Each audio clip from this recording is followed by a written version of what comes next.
વાણિયાની વારે આવ્યા એ વાણિયાની વાળે આવ્યા રામદેવ પીર મારો હેલો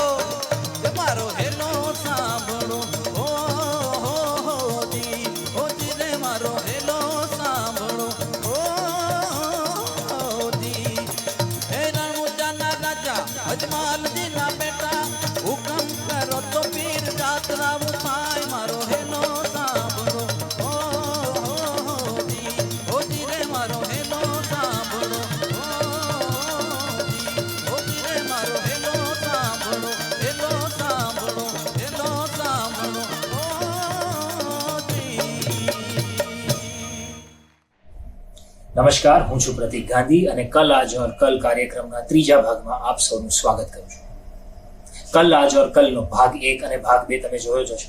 ન જોયો હોય, ફરી જોવો હોય, મિત્રો સુધી પહોંચાડવો હોય તો આગળ કહ્યું હતું એમ આ કાર્યક્રમ YouTube પર ઉપલબ્ધ છે, તમે શેર કરી જ શકો છો. આગલા બંને ભાગોમાં ગુજરાતના સામાજિક, રાજકીય, આર્થિક, વ્યવસાયિક, સાહિત્યિક, કલાના વારસાઓ વિશેની ઘણી બધી વાતચીતો થઈ. આ એવા વિષયો છે કે જેના વિશે આપણે પણ આપણી ધારણાઓ બાંધી લેતા હોઈએ છીએ. આપણા પણ કંઈક વિચારો હોય છે જે આપણે અમુક સંજોગોમાં અમુક લોકો સામે વ્યક્ત પણ કરી લઈએ છીએ. પણ દરેક માણસની એક લિમિટ હોય છે જેની બહાર પોતાના વિચારો કદાચ વ્યક્ત નથી કરી શકતા અને આપણે પોતાના જ વિચારોના અંધકારમાં બેસી રહેતા હોઈએ છીએ. ત્રીજા ભાગમાં ગુજરાતના 11 વક્તાઓએ અથાગ પરિશ્રમથી અને પોતાની સૂઝબૂઝથી એવા વિષયો પર ચર્ચા કરી છે અને જ્ઞાનનો દીવો પ્રગટાવ્યો છે. તો આવો આ દીવાનો ઉજાસ આપણે પણ જીવનમાં લાવીએ અને આપણા જ વિચારોના અંધકારમાંથી બહાર આવવાનો પ્રયાણ કરીએ.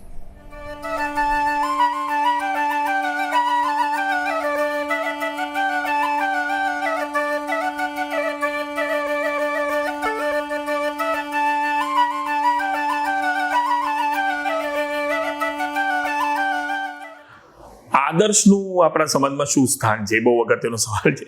એટલે આદર્શવાદી વ્યક્તિને શું આપણે માન આપીએ છીએ કે એને વેદીઓ ગણીએ છીએ? ગુજરાતીઓ અવ્યવહારુ એ પ્રશ્ન જ કેમ છે મને ખબર નહીં, કારણ કે મને નથી લાગતું કે અવ્યવહારુ છે. જે સંસ્કૃતિમાં કોઈ પણ વ્યક્તિને એમના નામ પછી એમને ભાઈ સાથે સંબોધવામાં આવે કે કોઈ લેડીને એમના નામ પછી બેન સાથે સંબોધવામાં આવે, જ્યાં ગ્રીટિંગમાં જ જય શ્રી કૃષ્ણ કે જય જિનેન્દ્ર કે જય સ્વામિનારાયણ હોય અને જ્યાં પાર્ટિંગ ગ્રીટિંગમાં આવજો, ધ્યાન રાખજો, ઘરે આવજો, જમીને જજો એવું હોય, દે કાન્ટ બી અવ્યવહારુ, they can't be arrogant. In fact I must also convey this કે ગુજરાતીઓ આખા વિશ્વમાં as jovial and sweet people કહેવાય છે. And one of the things that this culture must take pride in is that we know how to laugh at ourselves. ગુજરાતીઓ પોતાના પર બી હસી શકે છે ને એ જે ખૂબી છે, આ જે કેરેક્ટરિસ્ટિક ટ્રેટ છે, બહુ ઓછા લોકોમાં મેં જોઈ છે. So I don't believe that Gujaratis are arrogant or અવ્યવહારુ in any case. હા ગણે છે અને એ સ્ટ્રેન્જ છે. એવો એક સમય હતો કે જ્યારે આપણે એવું કહેતા હતા કે જોજો ધ્યાન રાખજો, એ માણસ બેઈમાન છે અથવા તો આ માણસ કરપ્ટ છે. હવે છે ને ઊંધું કોન્વર્સેશન સાંભળવા મળે છે, જોજો ધ્યાન રાખજો કે આ માણસ બહુ સિદ્ધાંતિક છે એટલે એની સાથે ડીલ કરતી વખતે ધ્યાન રાખજો. એટલે this entire thing has changed over a period of time, and I don't think it is only in Gujarat. I think overall morally our entire society has changed and changed to adapt and adjust to their own benefits. અને એવું જ્યારે કોઈ પણ સમાજની અંદર થાય ત્યારે ચોક્કસ તમને આદર્શવાદી, સિદ્ધાંતવાદી લોકો કાં તો તમને ફસી લાગે, કાં તો તમને સ્ટબન લાગે, અથવા તો તમને એવું લાગે કે આ વેદિયા છે, જે ટર્મની અંદર આપણે મૂકીએ છીએ. કયા સિદ્ધાંતોને તમે વળગીને રહો છો અને કઈ વાતોમાં તમે ફ્લેક્સિબલ રહો છો, that's where the perception of you ideally should be built by a thinking person. અને મોટે ભાગે આપણી પાસે થિંકિંગ પીપલ જ ઓછા છે, કારણ કે એમને એવું લાગે છે કે વિચારવામાં સમય શું બગાડવાનો, કર્મ કરે જા. So a lot of times I think we don't stop and think. આપણા કલ્ચરમાં એવો સમય પહેલા આપવામાં આવેલો કે જેમાં સવારના પહોરમાં તમે ઉઠીને વાસી દુવાળતા હો, ધારો કે અથવા તો પ્રભાત ફેરી તમારી આસપાસ હોય, આ એવો સમય હતો કે જ્યાં માણસો વહેલા ઉઠીને પોતાની જાત માટે એક જુદો સમય ફાળવતા. ગાય માટે ધારો કે 2 રોટલી તમે બનાવેલી હોય તો એ ગાયને ખવડાવવા માટે જ્યારે જાઓ ત્યારે એનિમલ સાથેનું એક કનેક્શન તમારું બિલ્ડ થતું. સવારના પહોરમાં ધારો કે સૂર્યની પૂજા કરવાની હોય, તમારે ત્યાં તુલસી ક્યારો હોય ને એના 3 ચક્કર ફરીને પ્રદક્ષિણા તમે કરવાના હો, તો એમાં કંઈક અધ્યાત્મ કોઈક રીતે જોડાતું, તમે એન્વાયરમેન્ટ સાથે કોઈક રીતે જોડાતા, તમે એલિમેન્ટ્સની સાથે, નેચરના એલિમેન્ટ્સની સાથે જોડાતા. એમાંની ઘણી બધી વસ્તુઓ આપણે હવે કટ કરીને આપણી મોડર્ન લાઈફની અંદર એને રિડ્યુસ કરી નાખી છે. એટલે આપણી જાત સાથેનો, આપણા મૂળિયા સાથેનો આપણો સંબંધ બાંધવા માટેનો સમય આપણી પાસે ક્યાં છે કે જે આપણને એક આત્મદર્શન માટેનો ની ઓપોર્ચ્યુનિટી આપી શકે? સાવ એવું નથી. એવું હોય તો પછી ગાંધીજીને ભૂલી જવા પડે, સરદાર વલ્લભભાઈ પટેલને ભૂલી જવા પડે, ઉમાશંકરને ભૂલી જવા પડે, અરે મરીઝને ભૂલી જવા પડે. આપણે આપણા આદર્શને, આપણા નૈતિક મૂલ્યોને સાથે રાખીને જીવીએ છીએ ત્યારે આપણે વેદિયા નથી થઈ જતા, આપણે વધારે પડતા સંવેદિયા થઈ જઈએ છીએ. આપણને આપણા રૂટ્સની ખબર હોય, આપણી વાતમાં દમ હોય, મક્કમતા હોય, નિશ્ચિતપણું હોય, ત્યારે સામેવાળા માટે આપણે શું લાગીએ છીએ એની ક્યારેય પરવા કરવી નહીં. બની શકે કે આપણી વાત પાછળથી સમજાય અને સત્ય દરેક નજરથી, દરેક નજરની રીતે સત્ય જ રહેતું હોય છે. સમય પસાર થાય પછી જે ઉપસે છે એ સાચું તથ્ય છે. આટલું જાણીએ ને પછી આપણે વધારે ગમવા માંડીશું. આપણા આદર્શો, આપણી નીતિમત્તા, આપણા મૂલ્યો બીજાને વેદિયા ક્યારેય નહીં લાગે. આદર્શ, નીતિવાન, પ્રામાણિક લોકોને ગુજરાતી જ નહીં, એક આખી પેઢી વેદિયા ગણે છે. જે લોકો અત્યારે 30-35 છે ને, એમને માટે એમના 55-60 મા બાપ વેદિયા જ છે. અને બહુ નવાઈની કે મજાની વાત એ છે કે જે લોકો અત્યારે 55-60 છે ને, એમને માટે એમના 70-80 મા બાપ વેદિયા છે. જે લોકો એમ કે છે કે પૈસા બચાવો, જે લોકો એમ કે છે કે ઘરમાં માણસ 4 છે, તમારે 6 ગાડીની શું જરૂર છે, એ 70-80 મા બાપ 55-60 સંતાનો માટે વેદિયા છે. અને જે મા બાપ એમ કે છે કે આવતીકાલ માટે પૈસા બચાવો, બિઝનેસ ગ્રો કરો, થોડું જુદી રીતે વિચારો, આવી રીતે દર વર્ષે 3 વેકેશન ના હોય, એ 55-60 મા બાપ 30-35 બાળકો માટે વેદિયા છે. સો બદલાતી પેઢીનો પ્રશ્ન છે, આમાં નીતિમત્તાનો પ્રશ્ન ઓછો છે.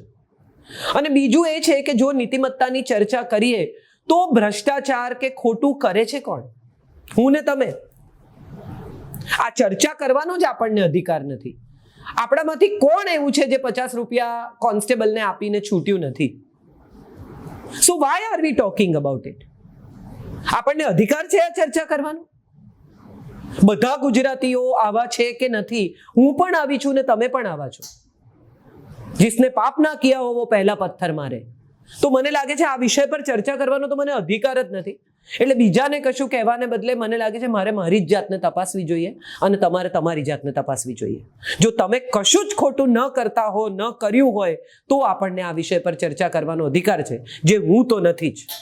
આદર્શ, નીતિવાન કે સિદ્ધાંતવાદી લોકોને ભલે કોઈ પણ અવ્યવહારુ ગણે, પણ ટકી રહેવાના છે એ લોકો જ અને એ લોકોની વાતો જ.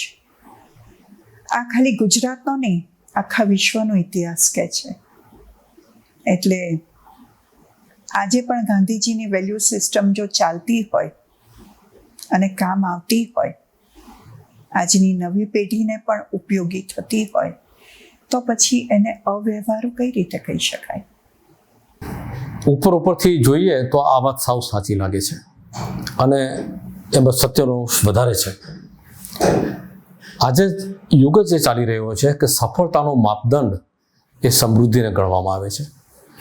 કોઈ વ્યક્તિ કેટલી ઝડપથી કોઈ પણ રસ્તે વધુમાં વધુ ધન કમાઈ શકે છે એ એની સફળતા ગણાય છે. દરેક મા બાપ એવું ઈચ્છે છે કે એનો સંતાન અંબાણી કે અદાણી બની જાય ભવિષ્યમાં, પણ આ વાત જેટલી ઉપરથી સાચી લાગે છે એટલી ભીતરમાંથી સાચી નથી. જો એવું હોત તો ગુજરાતમાંથી ક્યારેક ગાંધી આવત નહીં, જે પોતાના બેરિસ્ટર તરીકેના વસ્ત્રો ત્યાગી અને નાનકડી લંગોટી ધારણ કરે. અને મહિમા આખરે તો ગાંધીજીનો જ ગવાયો છે. મહાત્મા ગાંધીજીના સમયમાં કેટલાક ધન કુબેરો હતા, કેટલા ડોક્ટરો હતા, કેટલા કરોડપતિઓ હતા, એનું કોઈનું નામ ઇતિહાસમાં દર્જ નથી. ગાંધીજીનું નામ છે, સરદાર પટેલનું છે, રવિશંકર મહારાજ જેવા સેંકડો સેનાનીઓનું નામ છે. એટલે હું તો ચોક્કસ કહીશ કે મોદી સાહેબના 2 કરોડ રૂપિયાના સૂટથી આ પ્રજા અંજાતી નથી, પણ એના અડધીબાઈના કુર્તાથી ડેફિનેટલી અંજાય છે, પ્રભાવિત થાય છે. અને કોઈ પણ કાલખંડમાં હું આ પ્રદેશની વાત કરું છું, ગુજરાતના કોઈ પણ સમય દરમિયાન તમે યાદ કરો કે સુલતાન અહેમદ શાહના પ્રભાવ કરતા માણેકનાથ બાવાને પૂજનારા લોકો વધારે હતા. આજે પણ અંબાણીને અદાણીથી પ્રભાવિત થનારી પ્રજા વંદન તો મોરારી બાપુને અને ભાઈ શ્રી રમેશભાઈ ઓઝાને જ કરે છે. એવું સાર્વત્રિક વિધાન ન કરી શકાય.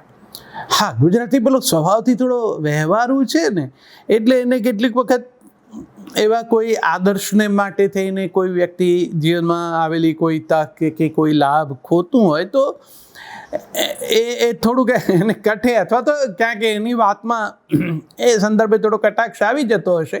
પણ એ મનોમન તો મૂલ્યોનું મહત્વ કરે છે, એ નૈતિકતાને સમજે છે અને એ જાણે છે કે કદાચ કોઈ કારણસર પોતે એનો અમલ નથી કરી શકતા, પણ એનો અર્થ એવો નહીં કે કોઈ આદર્શવાદી વ્યક્તિ પોતે જે મૂલ્યોમાં માને છે એને માટે ગમે તે નુકસાન સહન કરવા તૈયાર હોય તો એવી વ્યક્તિનું સન્માન ન કરે. એટલે ગુજરાતે એવા કેટલા બધા ગાંધી વિચારના પુરસ્કર્તાઓનું મન ભરીને સન્માન કર્યું છે અને આજે પણ એવા લોકો હશે જ ને. સમાજ તો વાસ્તવમાં આવા જ લોકોથી ચાલે છે ને ભાઈ. આમ તો ના ગણવા જોઈએ, પણ જો ગણતા હોય અને ગણવાની ક્યાંક ક્યાંક આપણને ઉદાહરણો જોવા મળે છે. આપણને જોઈએ છીએ કે આદર્શ માણસોને હવે લોકો વેદિયા કહીને હસી કાઢે છે. આ બહુ ગંભીર પરિસ્થિતિ છે. એના બંને બાજુ વાંક છે. તમે આદર્શ હો પણ એફિશિયન્ટ ના હો. એટલે ભગવદ્ ગીતામાં તો કહ્યું ને, સુચિર દક્ષ ભક્ત છે એ દક્ષ હોવો જોઈએ. પવિત્ર હોય એટલું પૂરતું નથી, એ હોશિયાર પણ હોવો જોઈએ. તમે માત્ર ઓનેસ્ટ હો એ નહીં, પણ તમે એફિશિયન્ટ પણ હોવા જોઈએ. અને મને એવું લાગે છે કે જે લોકો સામાજિક રીતે કમ્યુનિકેશન જે થવું જોઈએ, એ કમ્યુનિકેશન જો બરાબર થાય કે ભાઈ મારા આ સિદ્ધાંતો છે અને આ રીતે હું ચાલું છું, તો આખી પ્રજાએ અને ખાસ કરીને સરકારે અને જે સમાજનું નેતૃત્વ કરી રહ્યા છે એ લોકોએ સારા લોકોને બહુ પોંખવા જોઈએ. જે લોકો ઓનેસ્ટ છે, જે લોકો હાર્ડવર્કિંગ છે, જે લોકો નીતિવાદી છે અને સિદ્ધાંતવાદી છે, એવા લોકોનો મહિમા કરવો જોઈએ. આ ગુજરાતની પરંપરા છે. તમે જુઓ, દરેક રાજા, દરેક શાસક, દરેક વડો માણસ સમાજનો એને 4 બૌદ્ધિકોને બહુ પોષ્યા છે. અને એ બૌદ્ધિકો સમાજનું જે યુગ ચેતના કહેવાય. આજની યુગ ચેતના શું છે? તો આજની યુગ ચેતના ટેકનોલોજી અને માનવતાનો સમન્વય. તો આવી યુગ ચેતનાની જે વાતો કરનારા લોકો છે, વિચારનારા લોકો છે, લખનારા લોકો છે, આ બધાને ક્યાંક ને ક્યાંક સમાજના કેન્દ્રમાં લાવીને ઊભા રાખવા જોઈએ. એમના વિચારો આખા સમાજે સાંભળવા જોઈએ અને તો સમાજને જે સિંચાઈ મળવી જોઈએ ને, સતત વિચારોની સિંચાઈ મળવી જોઈએ. આ પાણી વહેતું રહેવું જોઈએ વિચારોનું, નહીં તો સમાજ વાઇબ્રન્ટ નહીં રહે. તો વાઇબ્રન્ટ સમાજની રચના માટે આ રીતે આદર્શ નીતિવાદી, સિદ્ધાંતવાદી લોકોનો મહિમા કરી અને સમાજનું એક મોટું લોકશિક્ષણ થવું જોઈએ, જે પૂજ્ય મોરારી બાપુ કરી રહ્યા છે, રમેશભાઈ ઓઝા કરી રહ્યા છે. આ બધા લોકોએ, જેમ પ્રમુખ સ્વામી એક વખતે બહુ મોટી વ્યસન મુક્તિની વાત કરી, આ બધા લોકો ભેગા થઈને સમાજને એવું વાઇબ્રન્ટ બનાવે જેથી આવો જે ભાવ ઊભો થતો જાય છે કે આ લોકો વેદિયા છે, એ વાત અહીંયા જ અટકવી જોઈશે, નહીં તો સમાજ પ્રગતિ નહીં કરી શકે.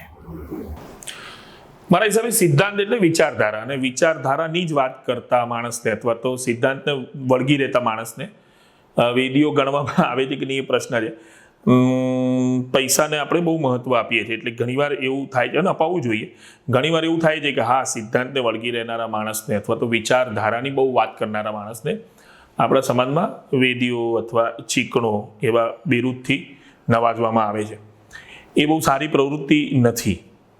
આ એક હકીકત છે. પણ એની સામે એક બીજી હકીકત પણ એ છે કે અમે લોકો જ્યારે કલકત્તા જઈએ, it's a great city, we love that city. એના કોફી હાઉસીસમાં એ વિચારધારાની જ અને સિદ્ધાંતોની જ વાત થયા કરતી હોય છે.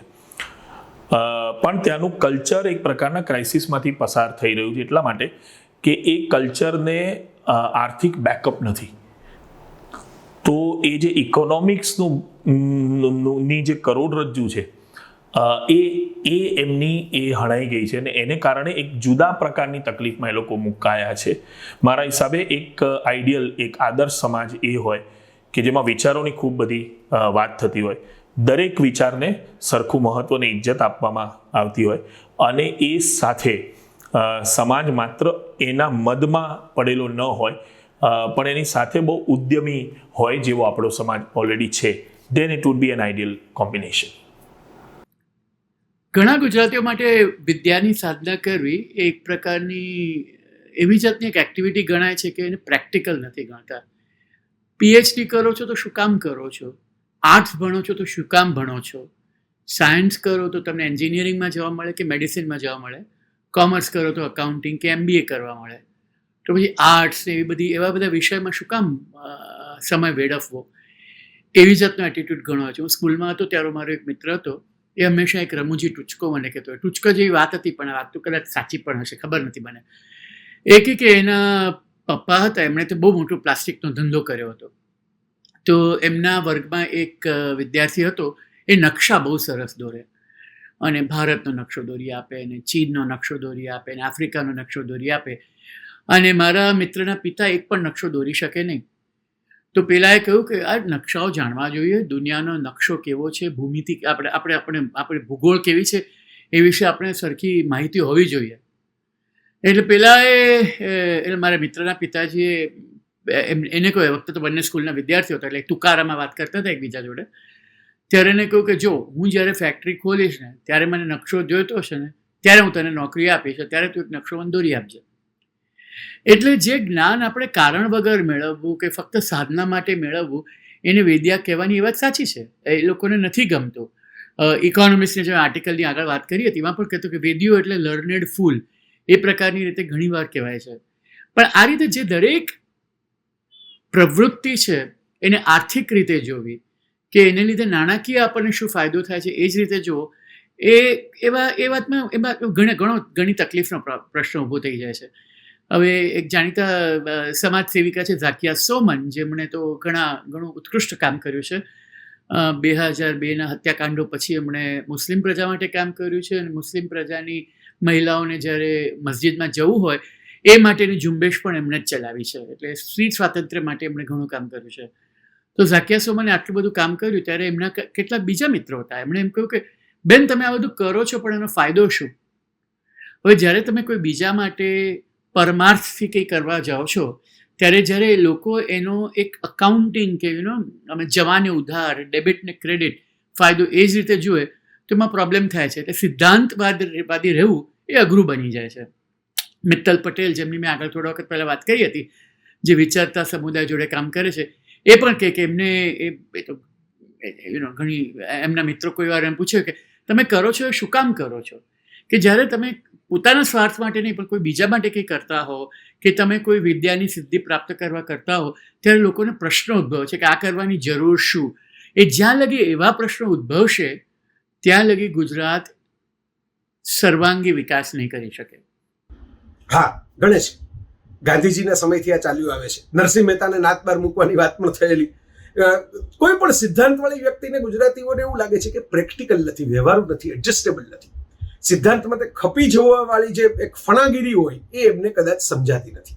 એટલે એ પ્રકારની કવિતાઓ આપણે ત્યાં ઓછી લખાય છે. એ પ્રકારની જે તેજ તર્રાર, જે સળગાવી દે એવા જે વિચારો હોય એની એક્સેપ્ટેબિલિટી ઓછી છે. એનું કારણ એ હોઈ શકે કે મેં અનેક જવાબોની અંદર એમ કહ્યું કે આપણી થોડીક ધાર્મિક વૃત્તિ પ્રબળ છે, એને કારણે પણ આ વસ્તુ થયા કરે એવું બને. અને એ વસ્તુ રિપીટેશન થયા કરે છે કે ભાઈ એ કારણથી આપણે હંમેશા મોરલ સ્ટાન્ડર્ડથી જ માણસને માપીએ છીએ. એટલે આપણે વ્યવહાર સિદ્ધાંતો માટે મોરલ સ્ટાન્ડર્ડની અંદર જે માણસ આમ એકદમ એમ કે હું નૈષ્ઠિક બ્રહ્મચારી છું, મેં તો કદી આંખ ઉઠાવીને કોઈની સામે જોતો નથી, હું તો ધનને સ્પર્શ પણ નથી કરતો, તો આપણે એમ માનીએ કે હા એ તો મહાત્મા છે. પણ સિદ્ધાંત માટે જે માણસ ચુસ્ત હોય, જે પોતાની એક અપરાઇટનેસ હોય, જેનામાં એમ હોય કે નહીં આ વસ્તુ ખોટી છે માટે હું નથી કરતો, આ વસ્તુ ભ્રષ્ટ છે માટે હું નથી કરતો, આ વસ્તુ છે મોરલી રોંગ છે માટે હું નથી કરતો, આ વસ્તુથી લોકોનું મગજ છે ખરાબ થશે માટે હું એમાં નહીં જોડાઉં, આ વસ્તુ છે અંધશ્રદ્ધા ફેલાવશે માટે હું આ નહીં કરું, આ બાબત છે એને કારણે અવૈજ્ઞાનિક અભિગમ ડેવલપ થશે તો હું આ નહીં કરું. એવા માણસો માટે આપણને માન નથી. આપણે એમ માનીએ છીએ કે એ તો હવે પડવા તૂટવા માટે જ સર્જાયેલા છે, એટલે તો નોતરેલું છે આવું બધું. કોઈ ક્રિએટિવ માણસ હોય, કોઈ કલાકાર માણસ હોય તો એના માટે આપણે બહુ એટલું બધું આદર નથી ધરાવતા. કારણ કે એ આપણે એમ માનીએ છીએ કે ના એ ક્રિએટિવ લોકો હોય એ તો જરાક ઘેલા હોય, ધૂની હોય અને સમાજથી જુદા પડવાવાળા હોય, એટલે સમાજે ગમે તેમ કરીને એને ફિટ કરી દેવા પડે પોતાના ચોકઠામાં. તો નિકોલસ તાલેબની એક કથા હતી અને એમાં એવું હતું કે ભાઈ એક રાજા, મૂળ તો ગ્રીક માઇથોલોજીની કથા છે, અને એમાં એ એક ખાટલો રાખતો હતો અને ખાટલાની અંદર અતિથિઓને સુવડાવે, અને એ સુવડાવે એમાં કોકનું માથું બહાર રહી જાય, કોકના પગ બહાર રહી જાય, જે અંગ બહાર રહી જાય ને કાપી નાખે. ખાટલામાં ફિટ થઈ જવો જોઈએ, પછી મળતું થઈ જાય. તો આપણે મિસફિટને પરાણે આપણા બ્લોકમાં ફિટ કરવા જઈએ છીએ, એટલે આપણને આવા સિદ્ધાંતવાદી લોકો અવ્યવહારુ કે વેદ્યા લાગે છે. અને એ વસ્તુ છે. સામે પક્ષે મારે એ કહેવું જોઈએ કે મને સલીમ ખાને એક સરસ મજાની વાત કહેલી કે ભાઈ દુનિયામાં જે અનેક પ્રકારની એરોગન્સ હોય, ઘણા બ્યુટીફુલ લોકો હોય ને એરોગન્સ ઓફ બ્યુટી હોય, ઘણા જે વેલ્થવાળા પૈસાવાળા લોકો હોય ને એરોગન્સ ઓફ પ્રોસ્પેરિટી હોય, ધનની એરોગન્સ, બરાબર. ઘણાને પાવર હોય, સત્તા હોય એની એરોગન્સ હોય, ઘણાને સ્વભાવગત રીતે જ્ઞાતિની, કુળની એવી બધી એરોગન્સ હોય. એમ એમને કહેલું કે એક સારી હોવી જોઈએ એવી એરોગન્સ, જે મારામાં પણ વ્યક્તિગત રીતે છે એવું માનું છું, એરોગન્સ ઓફ ક્લેરિટી. અને એક ન હોવી જોઈએ એવી એરોગન્સ ઓફ ઓનેસ્ટી. એટલે સિદ્ધાંતવાદી અવ્યવહારુ કહેવાતા, વેદ્યા કહેવાતા જે લોકો આપણે જોઈએ છીએ ને, એમાં જેમ ગાંધીજી અમુક બાબતોમાં બિલકુલ બાંધછોડ કરે નહીં, સાવ જળ થઈ જાય, અને એમની આસપાસના લોકો વિનંતી કરતા સરદાર જેવા તો પણ ન કરે. એ વસ્તુ આપણને ક્યાંક ખૂંચે છે. એ એરોગન્સ છે, એ એરોગન્સ ઓફ ઓનેસ્ટી એ પણ વધારે પડતી હોય છે. એટલે લોકપ્રિયતા દાખલા તરીકે એવી વસ્તુ છે કે ગુજરાતમાં જેટલા સિદ્ધાંતવાદી માણસોને તમે મળશો એમાંથી 100માંથી 90 ને લોકપ્રિયતા હોવું એટલે જ ગુનેગાર હોવું એવું લાગશે. એની એલર્જી જ છે રીતસર, અને એને દુશ્મન જ માની લે છે જેટલા લોકો લોકપ્રિય હોય ને, ભલે એના ભાવક હોય તો પણ. એવી જ રીતે અમુક એટલા બધા ઝનૂની ગ્રામર નાઝી ટાઈપના લોકો હોય છે કે આવી જ ભાષા લખાવી જોઈએ, આમ જ થવું જોઈએ, આવા જ વિષયો ખેડાવવા જોઈએ, આમ જ હોવું જોઈએ. એક સુંદર સ્ત્રીનો કે પુરુષનો ફોટો પણ તમે શેર કરો લહેરથી, કે તમે ફૂડ ખાતા હો એવી પણ મજાઓ કરો, તો પણ એમને પાકું પડી જાય છે, માઠું લાગી જાય છે. તો આવા ઘડીએ જેને માઠું લાગવાના સ્વભાવ હોય તો એ સિદ્ધાંતવાદી ન કહેવાય, એ વાયડા કહેવાય. વેદ્યા એ શબ્દ એમાંથી આવ્યો જે વેદની જ વાતો સતત ટાંકે રાખે. એમ વાતમાં તમે ફલાણા ઢીકણા રેફરન્સ ટાંકીને જ વાત કરી રાખો તો 2 અવતરણ ચિહ્નોની વચ્ચે તમારી જિંદગી પૂરી થઈ જાય.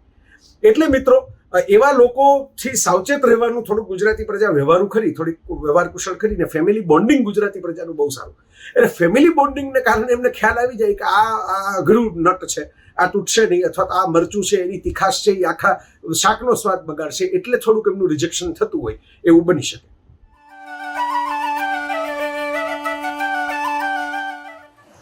કોઈને પણ એ જણાવવાની જરૂર નથી કે આપણે ગુજરાતીઓ એક ખાવાના અત્યંત શોખીન છીએ. સવારે જમી લઈએ એટલે તરત જ સાંજના શું જમવાના એની વાત આપણા ટેબલ પર શરૂ થઈ જતી હોય છે. સવાલ એ છે કે આપણે આવી બહુ પ્રાઉડલી ખાઉધરી પ્રજા હોવા છતાં આપણી પાસે કોઈ ઇન્ટરનેશનલ કક્ષાનો નોન એવો શેફ અથવા તો ઇન્ટરનેશનલી નોન એવી ફૂડ ચેન્સ એ કેમ નથી થઈ, એ એક સવાલ છે. ગુજરાતી સ્વાદ પ્રિય છે એટલે બહુ જ હળવાશથી કહીએ તો ગુજરાતી જાણે કમાય છે જ જમવા માટે, અને એની પોતાની થાળી પણ કેવી રસસભાર છે. એટલે એ બધી પછી એની પોતાની મુદ્રાવાળી છે, સિગ્નેચર છે ગુજરાતી એમ. પણ પ્રયોગશીલ છે ગુજરાતી. બીજી બાજુથી જે કંઈ વાનગીઓ મળી એ બધી ઘણી બધી એણે સ્વીકારી છે. અને આપણે ત્યાં તો અત્યારે હવે ડાઇનિંગ ટેબલ પર બધા જ પ્રકારના ભોજન આવે જ છે. આપણે પાણીપુરી, પૂરણપોળી અને પિઝા બધું જ લાવ્યા અને બધું જ ખાઈએ છીએ. હા, ક્યાંક ક્યાંક ગુજરાતીઓ પોતાનો ટચ આપે છે. એટલે તમે ગુજરાતીનું પંજાબી ખાવ તો જુદું હોય, ગુજરાતી સાંભાર બનાવે તો જુદો રહેવાનો, ગુજરાતી ચાઇનીઝ બનાવે તો જુદું હોય, ચાઇનીઝ મૂંઝાઈ જાય આપણું ખાવાનું કાંઈ, પણ એ ગુજરાતીપણું છે એટલે એને એ રીતે બનાવે. અને બાકી તો દુનિયાભરમાં ફરે છે એટલે જાત ભાતનું ખાય જ છે. હવે રહી વાત પેલા શેફની, અમારે ત્યાં તો ભાઈ પ્રત્યેક ઘરમાં પોતાનો એક શેફ છે. આપણા માન, દાદીમાન, માસીન, ફોઈને બધાની પાછી વિશેષતા હોય અને એ બધાનો એક પર્સનલ ટચ હોય.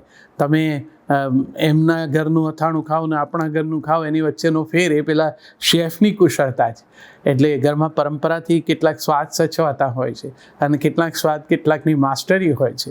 એટલે ગુજરાતીઓ જે કંઈ આનંદે છે ને એ બધા ટેસ્ટ એણે પોતે ડેવલપ કર્યા છે, પોતાનામાં પણ અને પોતાની પાક કલામાં પણ, અને એના નિષ્ણાતો અહીંયા તો ઘેર ઘેર છે. ગુજરાતમાં પાસ્તા, પિઝા, ઇટાલિયન ફૂડ, થાઈ ફૂડ, ફ્રેન્ચ ફૂડ આ બધું આવતા કેટલા વર્ષો થયા છે? કદાચ છેલ્લા દસકામાં કે છેલ્લા 5 વર્ષમાં આપણે ને આપણા બાળકો આ બધા નામો બોલતા થયા છીએ અને આ ફૂડ રવિવારે મંગાવીને ખાતા થયા છીએ. આપણે થર્ડ વર્લ્ડ કન્ટ્રી છીએ. આપણો વિકાસ પણ મોટો અને આપણી પહોંચ પણ મોડી. થોડા વર્ષો જવા દો, ગુજરાતની સેલિબ્રિટી શેફ્સ અને ફૂડ ચેઇન આખા વર્લ્ડમાં 100% પહોંચી જશે. બીજું કંઈ નહીં તો ગુજરાતની દાળ, રોટલી અને દાળવડા તો પહોંચશે જ. ગુજરાતીઓ પાસે કેમ સેલિબ્રિટી આંતરરાષ્ટ્રીય કક્ષાનો શેફ નથી? આનું ઉદાહરણ તો હું શું આપું? હું તો સર્જક તરીકે મારી મોજમાં કહું કે લોકડાઉનના દિવસોમાં લોકોએ ફેસબુક ઉપર એટલું બધું રાંધીને મૂક્યું છે, લાઈવ કર્યું છે કે દરેકને એવું લાગે છે કે હું આંતરરાષ્ટ્રીય શેફ છું. પોતે પોતાના ઘરમાં કેટલું સારું રાંધી શકે છે એ બતાવવા માટે ફેસબુકનો જાણે ઉપયોગ થતો હોય એવું આ દિવસોમાં અનુભવ્યું. ખરેખર તો એવું લાગતું હતું કે આપણે લોકડાઉન ઉપર ગયા છે પણ બિચારું જમવાનું જે બનાવે છે ગેસનું શું એવી તકલીફ હતી. પછી સ્ટ્રેસ જુદી વસ્તુ છે અને પછી બીજો ગેસ એ પણ પાછી જુદી વસ્તુ છે. પણ મારે કહેવું છે કે નથી આંતરરાષ્ટ્રીય કક્ષાનું કશું જ. હવે આ પ્રશ્ન એવો છે કે શેફ માત્ર તમે જે રાંધીને આપો છો એ જ? હું સર્જક તરીકે કહું કે એવું પણ છે કે અમે લખીએ છીએ પણ રાંધીએ છીએ કાગળ ઉપર. એની છબી પણ ઉપજતી હોય આંતરરાષ્ટ્રીય કક્ષાએ એવું નથી બન્યું.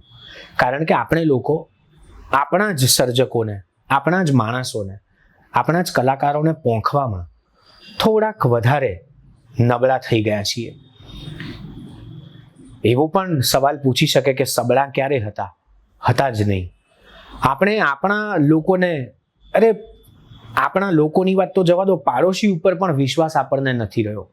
આપણે એટલા અંદર આપણી અંદર જ ખૂંપતા ગયા છીએ.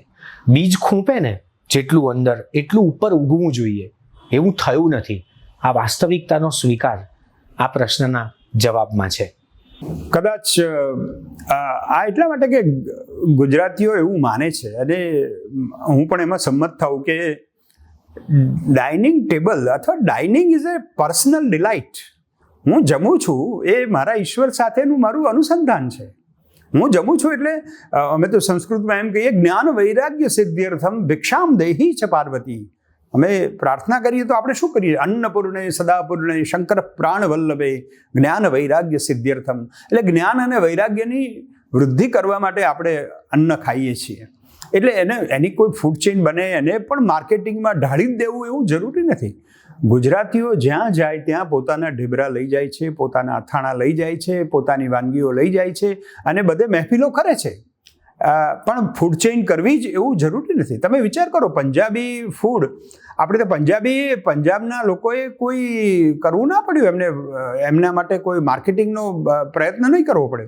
આપણે પંજાબી વાનગીઓ, પંજાબી ડ્રેસ, લગ્નમાં પણ હવે રોડ ઉપર નાચવાનું અને એમાં ભાંગડા કરવાના, આ બધું સ્વાભાવિક રીતે આપણે સ્વીકારીએ છીએ. મને લાગે છે કે હવે નવી પેઢી જે રીતે ગુજરાતી વાનગીઓથી વિમુખ થતી જાય છે ત્યારે સમાજ તરીકે પરિવારમાં ગુજરાતી વાનગીઓને કેવી રીતે વધુ સ્વાદિષ્ટ બનાવવી, અને એ માટે સુરતનું જમણ જેમ પ્રખ્યાત છે એમ સુરતના રસોઈયાઓનું જે અભિમાન છે ને એને બોરો કરવા જેવું છે. સુરતના રસોઈયા એવું કે અમારા મસાલા, અમારું તાપીનું પાણી, આ બધું આખું જાદુ સર્જે છે. તો આપણે પણ એક પ્રજા તરીકે, એક મહાજાતિ તરીકે જ્યાં જઈએ ત્યાં ગુજરાતની વાનગીઓની વાત કરીએ, આપણી નવી પેઢીને ગુજરાતી વાનગીઓ અપનાવવાનું શીખવાડીએ. અને જો એમ થશે તો ઓટોમેટિક એ સ્વતઃ ફૂડ ચેઇન બની જશે. પણ સૂચન સરસ છે, આ માર્કેટિંગનો જમાનો છે તો આમાં પણ કંઈ શું કરવું જોઈએ ને. આપણે ભાજીપાઉં ન્યૂ જર્સીમાં ખાધા છે ત્યારે મેં તો એક મારા લેખમાં લખેલું કે 2 વ્હાઈટ ભાઈઓ બેઠેલા તો એમ લાગે કે એ લોકો વિઝા લઈને અહીં આવ્યા હોય, એવી પરિસ્થિતિ હતી એ રેસ્ટોરન્ટમાં. આપણે ગુજરાતને એ રીતે પણ આગળ વધારી શકીએ. આપણી ફૂડ, આપણું ભોજન એ પણ એક ઓળખાણ છે.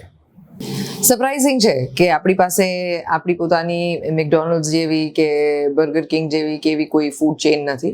But at the same time આપણે જાણીએ છીએ કે તમે અમેરિકામાં ટ્રાવેલ કરશો તો તમને ઓનેસ્ટના પાઉંભાજી ખાવા માટે મળશે કે જે આપણી અહીંયાની લોકલ બ્રાન્ડ છે. એવી જ રીતે જ્યારે પ્રાઇમ મિનિસ્ટરે ઉલ્લાસબેનને કે જસુબેનને કે એમના કામોને જ્યારે મેન્શન કર્યા હતા, આપણી પાણીપુરી જે છે અહીંયા બને છે, જે નાયલોન પાણીપુરી, એ આખા ભારતની અંદર અને દુનિયાભરમાં અલગ અલગ જગ્યાએ જાય છે. આપણી જામનગરની કચોરી કેટલી બધી જગ્યાએ જાય છે. આપણા ગાંઠિયા, આપણા થેપલા, આ બધું પેક થઈને અલગ અલગ જગ્યાએ જઈ જ રહ્યું છે. ઇટ્સ જસ્ટ દેટ કે આપણે એવી ચેઇન નથી બનાવી શક્યા કે જે આખી દુનિયામાં પહોંચે. કદાચ આપણું ફૂડ જે છે એ એટલું બ્લેન્ડ લેવલ પર નથી જઈ શકતું કે જે આખી દુનિયાના ટેસ્ટ બડ્સને પહોંચી શકે. ઇનફેક્ટ એ લોકોનું જે બ્લેન્ડ ફૂડ છે એને પણ આપણે આપણું પોતાનું બનાવીને ટેસ્ટી યમી ઇનફ બનાવી જ શકીએ છીએ કે જેને કારણે એ આપણા ટેસ્ટ બડ્સ માટે અથવા તો આપણી હેપીનેસ માટે જવાબદાર બની શકે. પણ it's a good question and I don't personally know why it hasn't happened. પણ it's not something that a Gujarati cannot make happen. કારણ કે બિઝનેસની દ્રષ્ટિએ તો આપણી અંદર આટલી બધી સૂઝ છે જ, અને ફૂડ માટે આપણો જે પ્રેમ છે એ beyond understanding of rest of the cultures છે.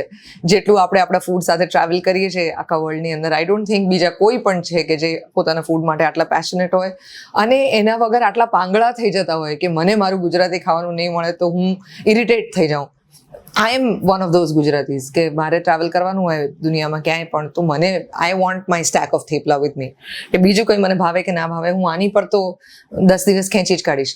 તો એવું લગભગ બધા જ ગુજરાતી કરતા હશે. I can just say that maybe we are just too possessive to let other people have our own recipes. That's just a joke, but I'm sure there is a possibility in that. Also, I prefer to believe that Gujaratis ને એવું નથી કે મને જેટલું આવડે છે તે બધું જ વેચી મારું ને એમાંથી ધંધો કરી લઉં. કદાચ ફૂડ એમની એટલી બધી પર્સનલ બાબત છે, એટલું બધું અંગત છે કે એમને એવું લાગે છે કે આ કમર્શિયલ ના થાય તો કંઈ વાંધો નહીં, પણ આપણને મજા પડવી જોઈએ. યાર મને એવું લાગે છે કે આપણે ત્યાં સેલિબ્રિટી શેફ્સ એ દરેક ઘરમાં છે. હું પોતે બહુ બાયસ્ડ છું ગુજરાતી ખાવાની વાત આવે ત્યાં સુધી. હું એવું માનું છું કે વિશ્વ આખામાં ગુજરાતી જેવો ખોરાક, ઇન્ડિયન ફૂડ અને દેન એસ્પેશિયલી ગુજરાતી ફૂડ, એવું બીજે ક્યાંય છે નહીં. અને હું બહુ જ બાયસ છું આ બાબતે. આપણે ત્યાં કેમ એક વર્લ્ડ ક્લાસ શેફ નથી? વેલ, મારો પોતાનો એક જેને કહેવાય કે વિચિત્ર તર્ક એ છે કે અહીંયા મારા ઘરમાં જ મારા માટે, મારા પપ્પા માટે, મમ્મી માટે, જીગલા માટે, દરેક માટે જુદું ખાવાનું બને છે. We are very prone to that customized food which is especially made for us. તો એક આ રીઝન છે. બીજું, when we go out ત્યારે મને એવું લાગે છે કે મારા સસરા હજી પણ એ 5 કુવાની ફૂલવડી કે નાગજી બુદરના ગાંઠિયા એની જ વાત કરે. હવે એ 5 કુવાની ફૂલવડી વાળો માણસ ત્યાં પોતે એ ફૂલવડી બનાવી રહ્યો છે વર્ષોથી. નાગજી બુદરના ગાંઠિયા એ પોતે ત્યાં બની રહ્યા છે અને એ માણસ ત્યાં છે. whenever it turns into a chain, I think મને એવું લાગે છે કે એ ખોરાકને એક પ્રકારની સાંકળ લાગી જાય છે. So I personally never like change. એ ફૂડ અતિશય મોનોટોનસ થઈ જાય છે એવું મને લાગે છે. અને મને એવું લાગે છે કે ગુજરાતીઓને એ મોનોટની બિલકુલ પસંદ નથી, અને એટલે યાર આપણે જેવા છીએ એવા છીએ અને આપણે મસ્ત છીએ. બે પ્રશ્ન આમાંથી ઊભા થાય. એક તો એ કે આપણે કઈ રીતે સફળતાને મેઝર કરવા માંગીએ છીએ, કઈ રીતે આપણે એની ગણના કરી રહ્યા છીએ, અને બીજું કે આપણે ગુજરાતી કોને ગણીએ છીએ. જો આમાં ગુજરાતી એટલે આપણે સવર્ણ પ્રજા હોય કે હિન્દુ ને જૈન હોય એ જ રીતે જોઈએ તો કદાચ આ પ્રશ્નમાં કદાચ આપણને લાગે કે હા કંઈક તથ્ય છે થોડું, પણ જો આપણે જરાક આમ ખોદખામણ કરીએ ને અંદર શોધવા જઈએ અને પારસી પ્રજા આપણે જોઈએ તો સાયરસ ટોડીવાલા છે, કે પછી કૈઝાડ પટેલ છે, તહેમાન અને શેરનાઝ દુમાસિયા છે. આ લોકો તો માસ્ટર શેફ તરીકે ઘણા વિખ્યાત થયા છે. એ લોકો ફક્ત પારસી ખાવાનું નથી બનાવતા, બીજી બધી વાનગીઓ પણ બનાવી શકે છે, એટલે એવું નથી કે નથી. બીજું કે આપણે માપદંડ આપણે કયો વાપરીએ છીએ, એટલે આપણને સ્વાદ આપણને ભાવે છે ખરું, પણ બનાવતા નથી એવું નથી. બનાવીએ છીએ ઘરે, પણ બહાર જઈએ ત્યારે આપણને બીજાનું ખાવું હોય છે, બીજું આપણે એની ઉત્સુકતા હોય છે જાણવાની. અને એ માટે આપણે અને જ્યારે આપણે જઈએ છીએ ત્યારે બીજું ખાવાનું પણ આપણા જેવું બનાવી દઈએ છીએ. એટલે બર્મીઝ ખાવસ હોય તે આપણો થઈ જાય.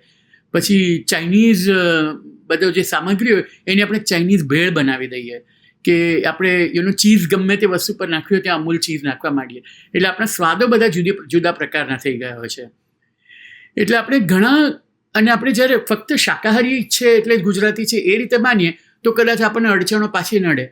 પણ જો આપણે જાણવા તૈયાર હોઈએ કે ગુજરાતમાં લગભગ 40-45% વસ્તી તો એવી છે કે જે શાકાહારી નથી, માંસાહારી છે. આટલું જ્યારે સમુદ્રની કિનારે આટલા બધા લોકો રહેતા હોય, આટલા બધા માછીમારો હોય, એ લોકો શું ખાલી માછલીઓ ખરીદીને બીજા બધાને વેચે છે કે પોતે પણ ખાતા જ હશે ને?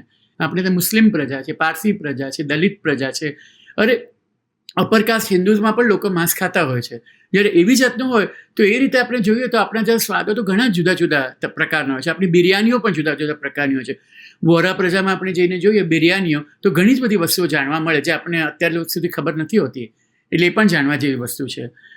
એટલે એ રીતે જોઈએ. અને પછી આપણે બીજી રીતે જોઈએ તો એક પ્રકારના કઈ જાતની ધંધાકીય રીતે આપણે જોતા હોઈએ છીએ. જો આપણે સ્નેક્સ નાસ્તાઓ જોઈએ તો હું મુંબઈમાં જ્યારે ઉછળ્યો ત્યારે ગોગો સ્નેક્સ કરીને એક હતી દુકાન, ત્યાંથી લોકો મંગાવતા હતા. એ લોકો ભલે સેલિબ્રિટી શેફ નહોતા, પણ એ લોકો ખૂબ વિકસિત હતા, ખૂબ જાણીતા હતા. જૈન ડેરી હતી જ્યાં આગળ લોકો લસ્સી માટે જતા હતા. હું તો અમદાવાદનો નથી, પણ અમદાવાદમાં જઉં ત્યારે દરેક લોકો મને કહેતા કે જસુબેનનો પિઝા તો ખાવો જ રહ્યો, અને જસુબેનનો પિઝા તો ઠેર ઠેર તમને ખાવા મળે.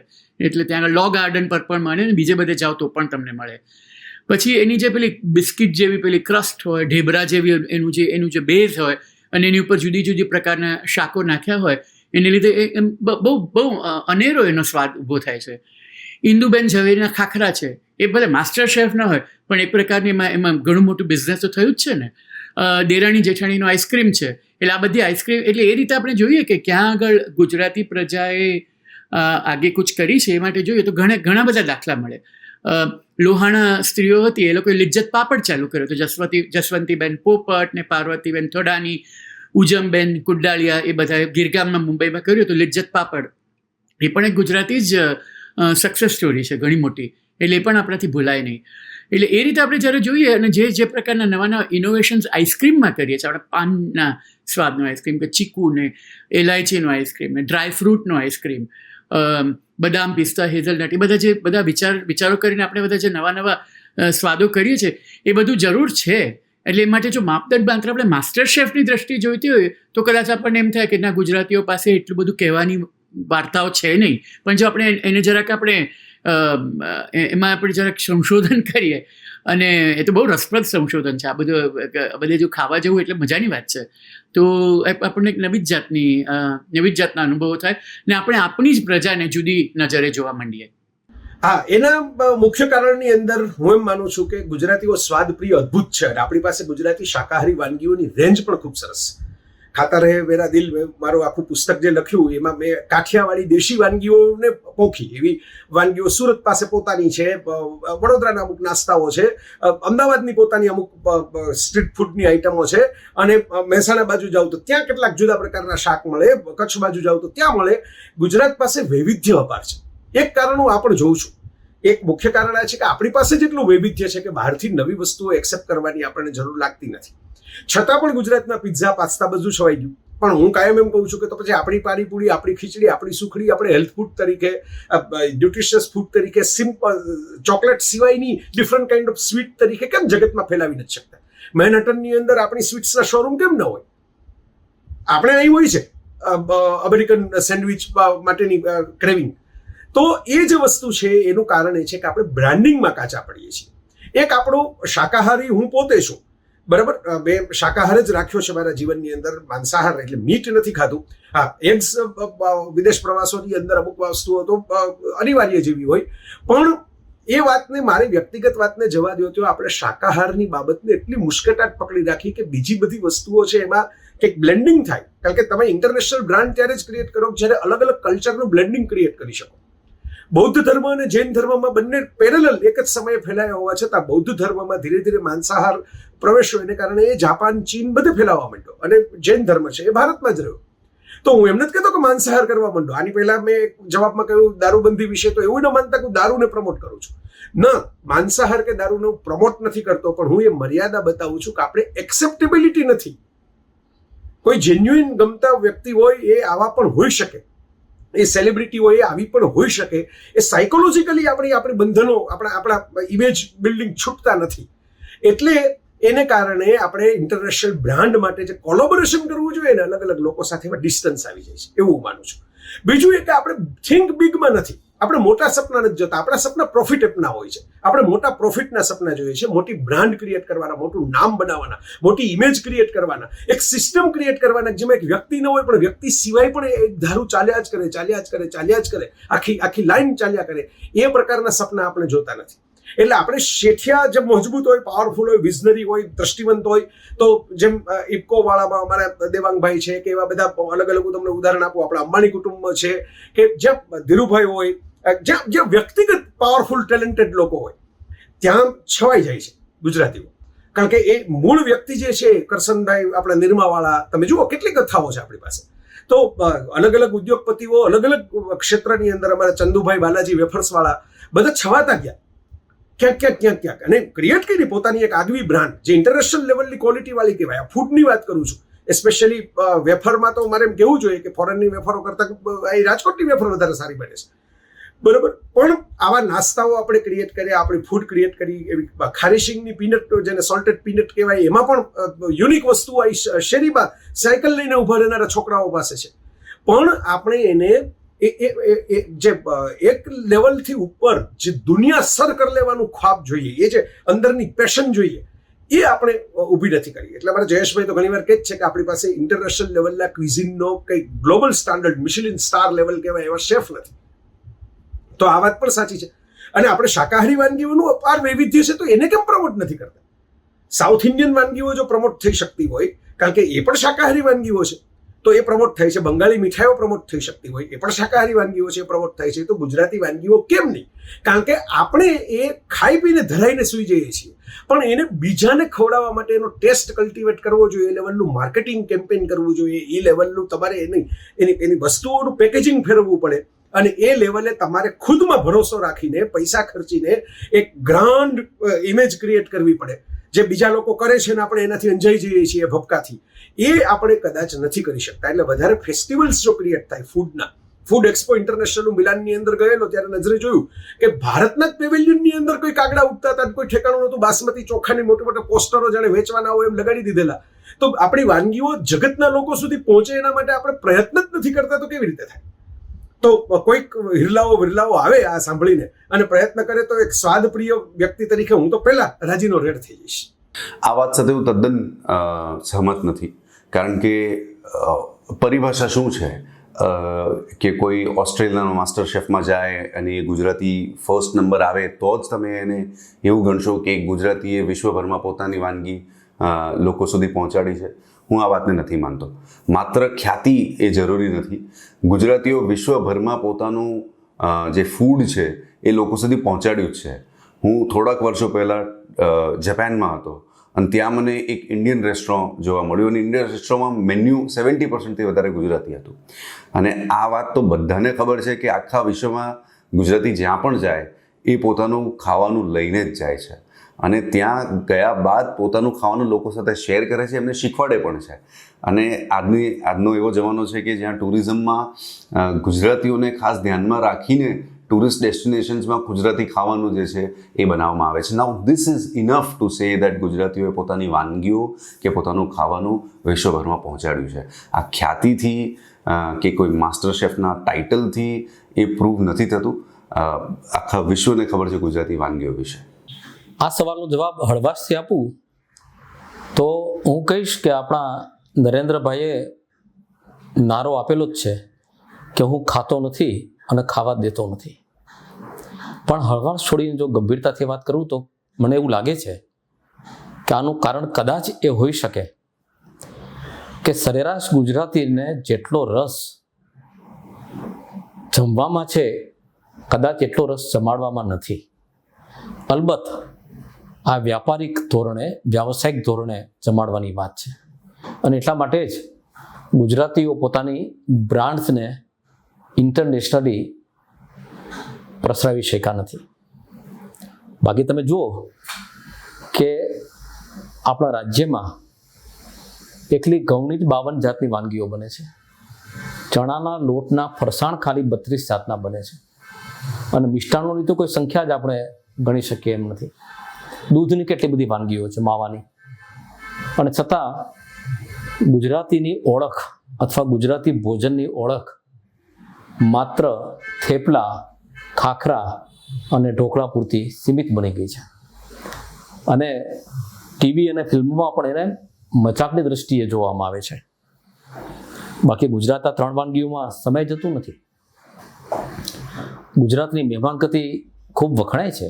આપણે વ્યાવસાયિક વાત ના કરીએ અને જીવન પદ્ધતિની વાત કરીએ તો એમાં સૌરાષ્ટ્ર વિશે તો દોહરો પ્રખ્યાત છે કે કાઠિયાવાડમાં કોક દીતું બોલો પણ ભગવાન, તારા એવા કરું સન્માન કે તને સ્વર્ગ બોલાવું શામળા. પણ તકલીફ એક જ છે કે સૌરાષ્ટ્રની વાનગીઓ જમવા માટે શામળિયાએ સ્વયં આ પ્રદેશમાં પધારવું પડે. આ પ્રદેશની બહાર કોઈ એવી રેસ્ટોરન્ટ નથી કે જ્યાં કૃષ્ણ સૌરાષ્ટ્રની કે ગુજરાતની વાનગી જમી શકે. બાકી તમે જુઓ, ગુજરાતનું કોઈ પણ નાનું કે મોટું શહેર એવું નથી કે જે કોઈને કોઈ વાનગી સાથે જેનું નામ જોડાયેલું ના હોય. ખંભાતની સૂતરફેણી હોય, સુરતની ઘારી હોય, રાજકોટના પેંડા હોય, કેટલી બધી વાનગીઓ છે. પણ એ વાનગીઓ ઇન્ટરનેશનલ લેવલે નથી પહોંચી શકી, એ હકીકત છે. અને ભવિષ્યની પેઢી એના માટે પ્રયત્ન કરે તો મને ગમશે. સ્વાદપ્રિય ગુજરાતીઓ પાસે આંતરરાષ્ટ્રીય બ્રાન્ડ ના શેફ, ફૂડ ચેન નથી. સાચી વાત છે, કારણ કે અહીંયા ઘરમાં ગૃહિણી જ શેફ છે. બહાર ખાવા જાવ ને ત્યારે પણ ગૃહિણી ખાઈને એવું કે આના કરતાં તો હું ઘેર સારું બનાવું છું. So the fun part of it is કે દરેક ગૃહિણી ઘરમાં જ એટલું સરસ ચાઇનીઝ બનાવે છે કે ગુજરાતીને બહાર ખાવામાં બહુ રસ નથી, છતાં એ સ્વાદપ્રિય છે. ગુજરાતીને નવી તમામ ફૂડ આઇટમો ટ્રાય કરવામાં રસ છે, નવી તમામ ચીજો ચાખવામાં. તમે વિચારો કે રસોઈ શો ક્યાં સૌથી વધારે ચાલે છે, એની ટીઆરપીની તપાસ કરો તો તમને ખબર પડે. પણ દરેક ગૃહિણીને રસોઈ શો જોઈ એમાંથી રેસીપી લઈને પાછું પોતાની રીતે મોડિફાય કરવી છે. So every household has one wonderful chef almost. અને બીજું એ છે કે ગુજરાતીઓને ખાવામાં રસ છે, ખવડાવવામાં જાજો રસ નથી. ખાવાનું વેચવું એ હું માનું છું ગુજરાતીની બહુ ફિતરત જ નથી. ખાવાનું ખાવું એટલે કન્ઝ્યુમર જ કેવી રીતે વેચાણ કરતા બની શકે? આપણે સૌથી મોટા વર્લ્ડના ફૂડ કન્ઝ્યુમર છીએ. એટલે મને લાગે છે કે એમને કન્ઝ્યુમ કરવામાં રસ છે, એમને માર્કેટિંગ કરવામાં કે વેચવામાં જાજો રસ આમાં પડતો નથી. આ એક માનસિકતા છે એવું માનું છું. અને બીજી માનસિકતા બહુ જ મહત્વની એ છે કે ગુજરાત પાસે અનેક આંતરરાષ્ટ્રીય બ્રાન્ડ્સ છે, એવું નથી કે નથી, પણ ગુજરાતની ફૂડ આઇટમ્સ પ્રમાણમાં થોડી સ્પાઇસી, થોડી ઓઇલી. એટલે આંતરરાષ્ટ્રીય જે ભોજનની પરંપરા છે અથવા આંતરરાષ્ટ્રીય જે સ્વાદ છે એ એકાદ વાર કદાચ ખાવો લોકોને ગમે, પણ સતત અને રોજે રોજના ફૂડમાં આપણું ગુજરાતી ભોજન આંતરરાષ્ટ્રીય કક્ષાએ સ્પર્શ કરી શકે એવું કદાચ નથી. પંજાબી તમને વિશ્વમાં દરેક જગ્યાએ મળે, સાઉથ ઇન્ડિયન તમને વિશ્વમાં દરેક જગ્યાએ મળે, કારણ કે એ લોકો પાસે ઇન્ટરનેશનલ બ્રાન્ડ્સ છે. પણ સાઉથ ઇન્ડિયનનો જે પ્રકાર છે ભોજનનો, અને બીજું એવું છે કે ગુજરાતી છે ને એ દેશ પાર જઈને પૈસા કમાવામાં માને છે, પણ એક જે ખરેખર સાચા અર્થમાં સારા કુક છે, અથવા જેને આપણે સારા મહારાજ કે સારા કેટરર્સ કહીએ, એ લોકોને અહીંયાથી જ એટલા બધા પૈસા લગ્નોમાં કે બીજા બેન્ક્વેટ્સમાંથી મળી જાય છે કે એમને આ વિચાર કદાચ આવ્યો નથી. પણ મને લાગે છે આ થોટ બહુ ઇન્ટરેસ્ટિંગ છે, અને આ પ્લેટફોર્મ પર જ્યારે આ વાત થઈ રહી છે ત્યારે હું આપણા ગુજરાતી ભાઈઓને, ગુજરાતી બહેનોને, ગુજરાતી શેફ્સને ચેલેન્જ કરું છું કે આવો આંતરરાષ્ટ્રીય બ્રાન્ડ ઊભી કરો ગુજરાતી, અને let's do something which is very interesting.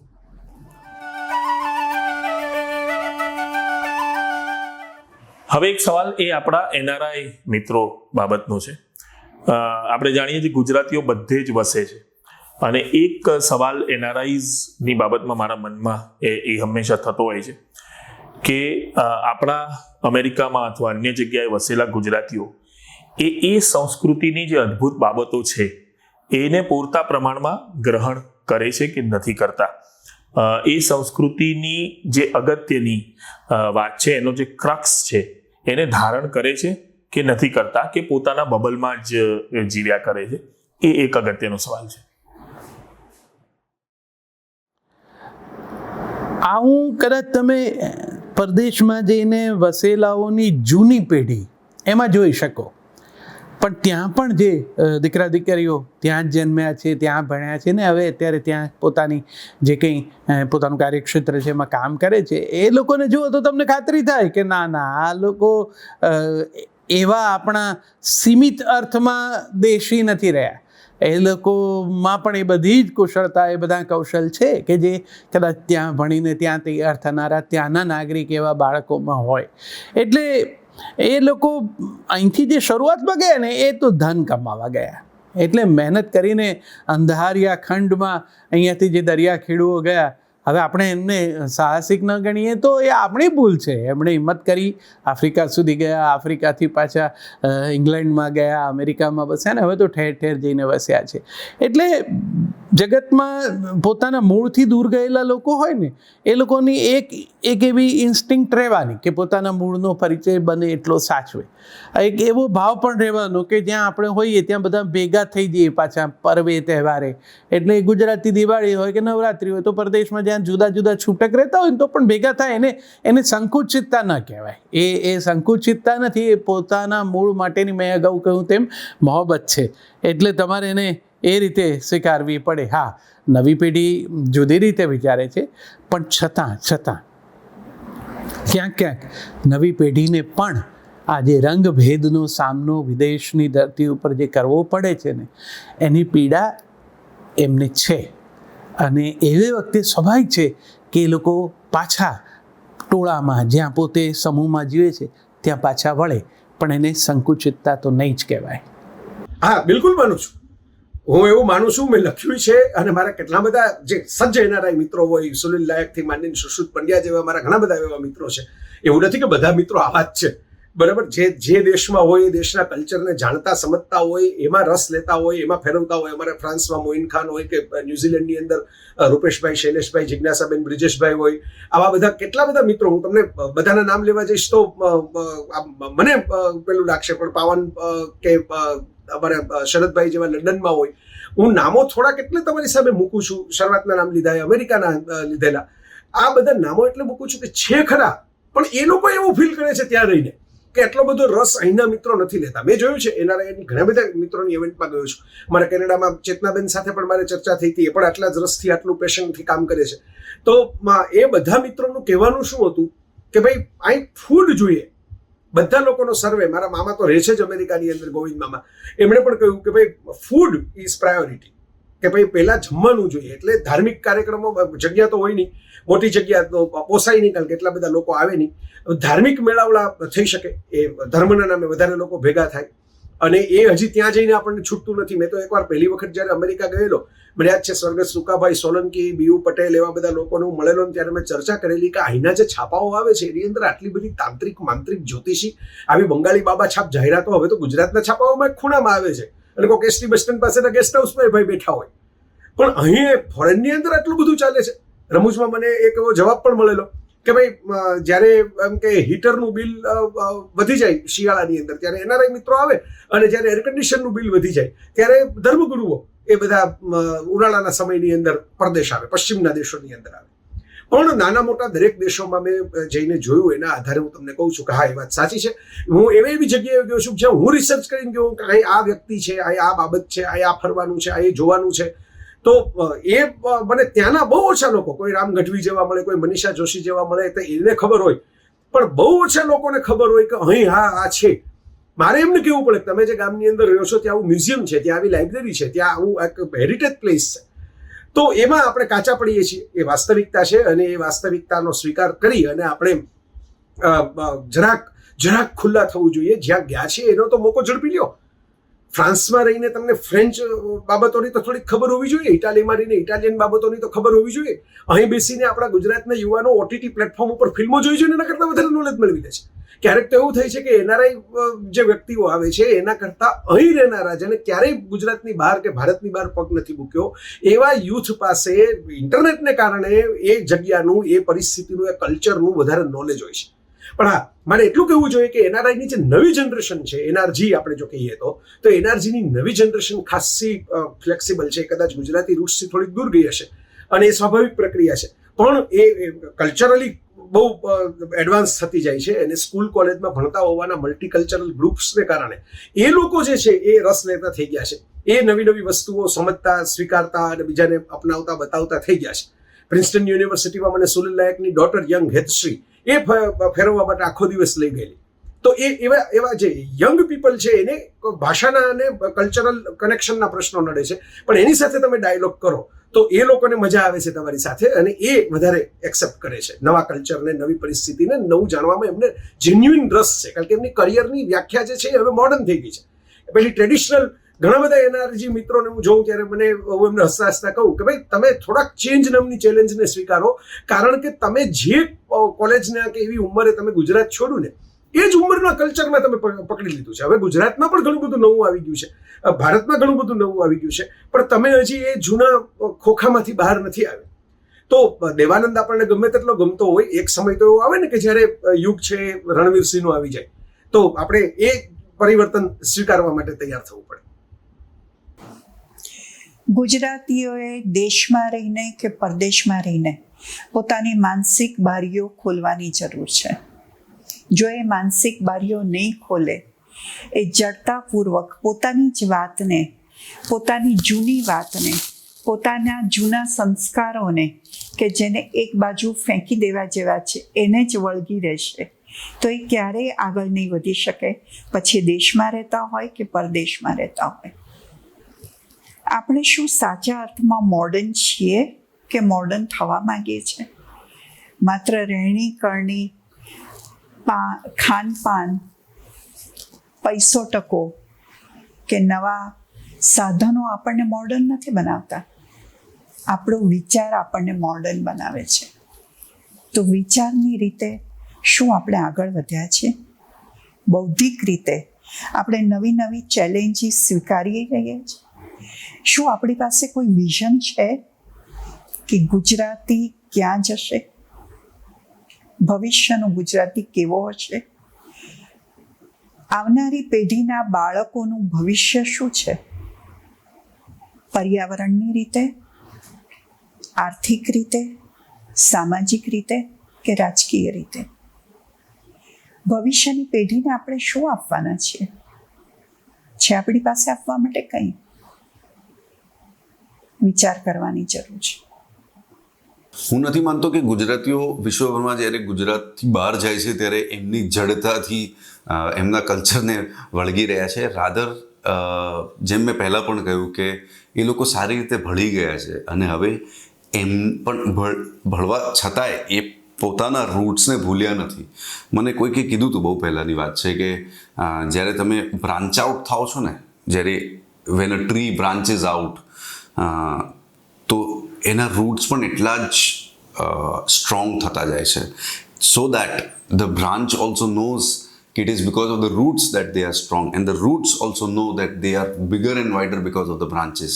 તો આ એક સમન્વય છે, એક સોર્ટ ઓફ ઇકોસિસ્ટમ છે જ્યાં તમે તમારા રૂટ સાથે જોડાયેલા છો, યટ તમે આઉટરીચિંગ છો. અને ગુજરાતી એ પ્રજા એવી છે જે આઉટરીચિંગ છે, અને એ બાબતે કોઈ પ્રશ્ન જ નથી કે ગુજરાતી પ્રજા પોતાના રૂટ્સને જાળવી રાખે અને સાચવે, તે છતાંય વિશ્વભરને એક્સેપ્ટ ન કરે. It is certainly not the case. It is very obvious that Gujaratis are outreaching as well as conveniently also rooted to their culture.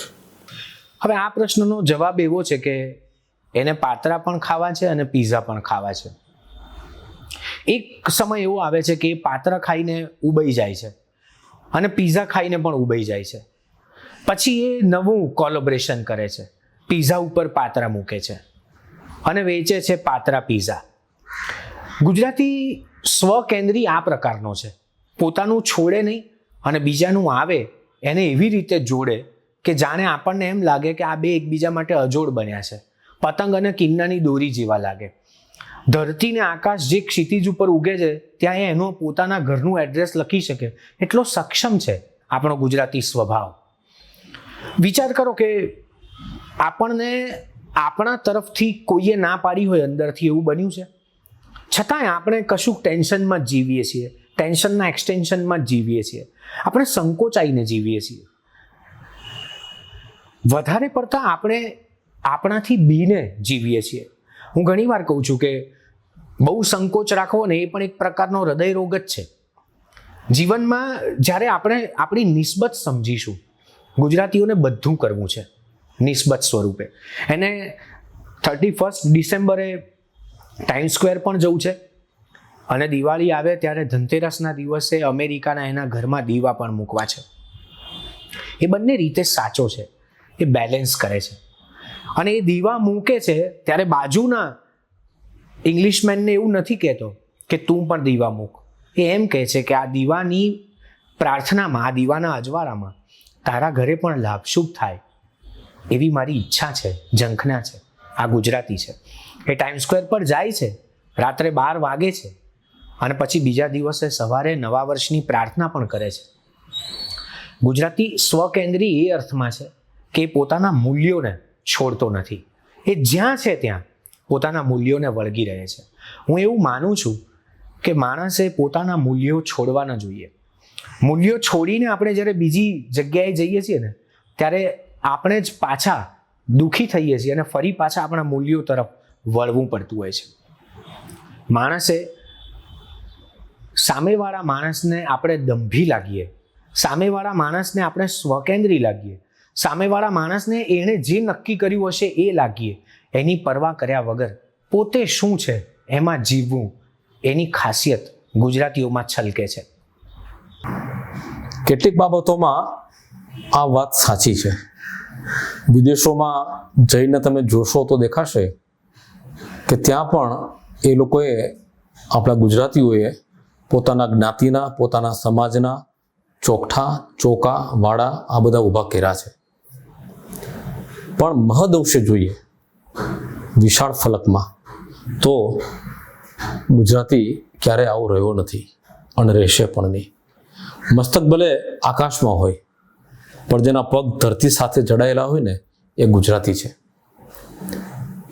Gujarati ગમે તે ધરતી પર હોય પણ એની જમીન તો ગુજરાતી જ રહેવાની. અને માત્ર ગુજરાત માટે સાચું નથી, હું માનું છું કે ભારતના તમામ પ્રદેશો માટે આ સત્ય છે. આજથી 7 દાયકા પહેલા ગીતકાર શૈલેન્દ્રે લખ્યું જ છે કે મેરા જૂતા હે જાપાની, ये पतलून इंग्लिस्तानी, सर पे लाल टोपी रूसी, फिर भी दिल है हिंदुस्तानी.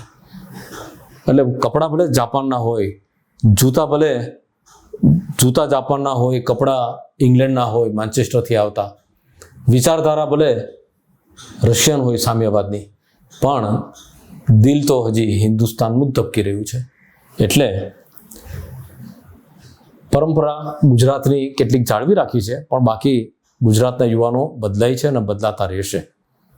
હા, કેટલીક બદીઓ છે જે ખરાબ, એ દૂર થવી જોઈએ. દહેજ પ્રથા છે,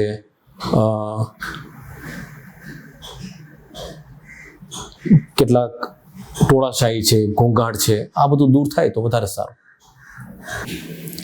બિલકુલ સાચી વાત છે. કારણ કે આપણે જો ગ્લોબલ કમ્યુનિટી થવી હોય તો આપણે જ્યુને જોવા જોઈએ. એ લોકો જો અમેરિકાને કેટલે બધે ચારે બાજુ ફેલાઈ ગયા છે. હું 2 પંક્તિઓ કવિતાની જે છે ને, એક જ્યાં જ્યાં વસે એક ગુજરાતી ત્યાં ત્યાં સદાકાળ ગુજરાત, બહુ સરસ વાત છે. આપણે બધે જ્યાં જઈએ ત્યાં ગુજરાતી જ રહીએ, પણ હું જો એ તો કેવો ગુજરાતી જે હો કેવળ ગુજરાતી. આપણે ન્યૂ જર્સીમાં રહેતા હોઈએ, અમેરિકામાં રહેતા હોઈએ, તો અમેરિકન્સ જે કરતા હોય તો આપણે જાણવું જ પડે. આપણને આપણા 10 એવા મિત્રો પણ હોવા જોઈએ કે જે આપણને અમેરિકન કલ્ચરમાંથી પણ 5 વસ્તુ આપણને શીખવે. આપણે માત્ર સ્વકેન્દ્રી રહીશું, આપણે એમ કે અમારે ગુજરાતી જ રહેવું છે. ગુજરાતી રહો, ગુજરાતી બોલો, ગુજરાતી શીખો, ગુજરાતી લખો. પણ તમારા 10 માઇલમાં જ કોઈ નોબેલ પ્રાઇઝ વિનર રહેતા હોય તો એમની સાથે તમે દોસ્તી કરી શકો. તમે અમેરિકા ગયા છો, તમે ત્યાં એક ફ્રીજમાં મૂકેલું ગુજરાત નથી રચવાનું તમારે, કે જ્યાં તમે એના એ જ પરંપરાઓ, એના એ જ રિવાજ ચાલુ રાખો. તમારે બદલાવાનું છે, તમારે ગ્લોબલ ગુજરાતી થવાનું છે. અને તમારી સામે તો અહીં ગુજરાતની મેઇનલેન્ડમાં જે લોકો રહે છે એ તમારી સમક્ષ જોઈ રહ્યા છે કે તમે અમેરિકા જઈને, ઓસ્ટ્રેલિયા જઈને, કેનેડા જઈને, ઇંગ્લેન્ડ જઈને તમે શું કર્યું. તમે કેવી મોટી કંપનીમાં કેવા મોટા પોઝિશન ઉપર પહોંચ્યા, અને તમે અમારા વિદ્યાર્થીઓ આગળ આવીને બોલો કે મેં આ કર્યું. અને એ ગૌરવ ગાથાઓ છે ને, એ આવતીકાલનું ગુજરાત રચશે. એટલે આપણે બહાર નીકળવાનું છે, આપણે સ્વકેન્દ્રી નથી થવાનું. એક વસ્તુ સાચી છે કે આખું જગત એક ક્રાઇસિસ અનુભવી રહ્યું છે, અને that is the families are breaking away. Individualistic બધા થતા જાય છે. કારણ કે મારે ઇન્ટરનેટ આવવાને કારણે એક માણસે બીજા માણસ સાથે શા માટે મળવું એનું કારણ શોધવું પડશે. બધી જ વસ્તુ તમને અવેલેબલ છે. આપણું ઇન્ટરડિપેન્ડન્સ ખલાસ થઈ જવાનું છે ઇન્ટરનેટને લીધે, ઇન્ટરનેટ ઓફ થિંગ્સને લીધે. એવા સંજોગોમાં ગુજરાતી પાસે આ એક જે સામાજિક ચેતના છે ને, એ એની મૂડી છે, એ એની આવતીકાલ છે, અને આખી માનવતાને માર્ગદર્શિત કરી શકે એમ છે. અને એટલા માટે વસુધૈવ કુટુંબકમ અને વિશ્વ નીડમ આપણે જે કહીએ છીએ, એને આપણે પથ પ્રદર્શક તરીકે સ્વીકારવું જોઈએ. એવું કરે પણ છે, નથી પણ કરતા. મને એવું લાગે છે કે એમાંના ઘણા બધા લોકો જ્યારે ગુજરાતની અંદર આવે છે ત્યારે ગુજરાતને કોસવા નથી છોડતા. એવું કહીને કે યાર તમારી તો શું ટ્રાફિક સેન્સ છે, તમે લોકો તો કેવી રીતે રહો છો, આવું તો તમારે કેવી રીતે ચાલે, તમારો ઇન્ડિયન સ્ટાન્ડર્ડ ટાઈમ, એ બધું આમ તમેની અંદર કન્વર્ટ થઈ જાય છે જ્યારે તમે કોઈ પણ બહારથી આવેલા ગુજરાતીને મળો ત્યારે.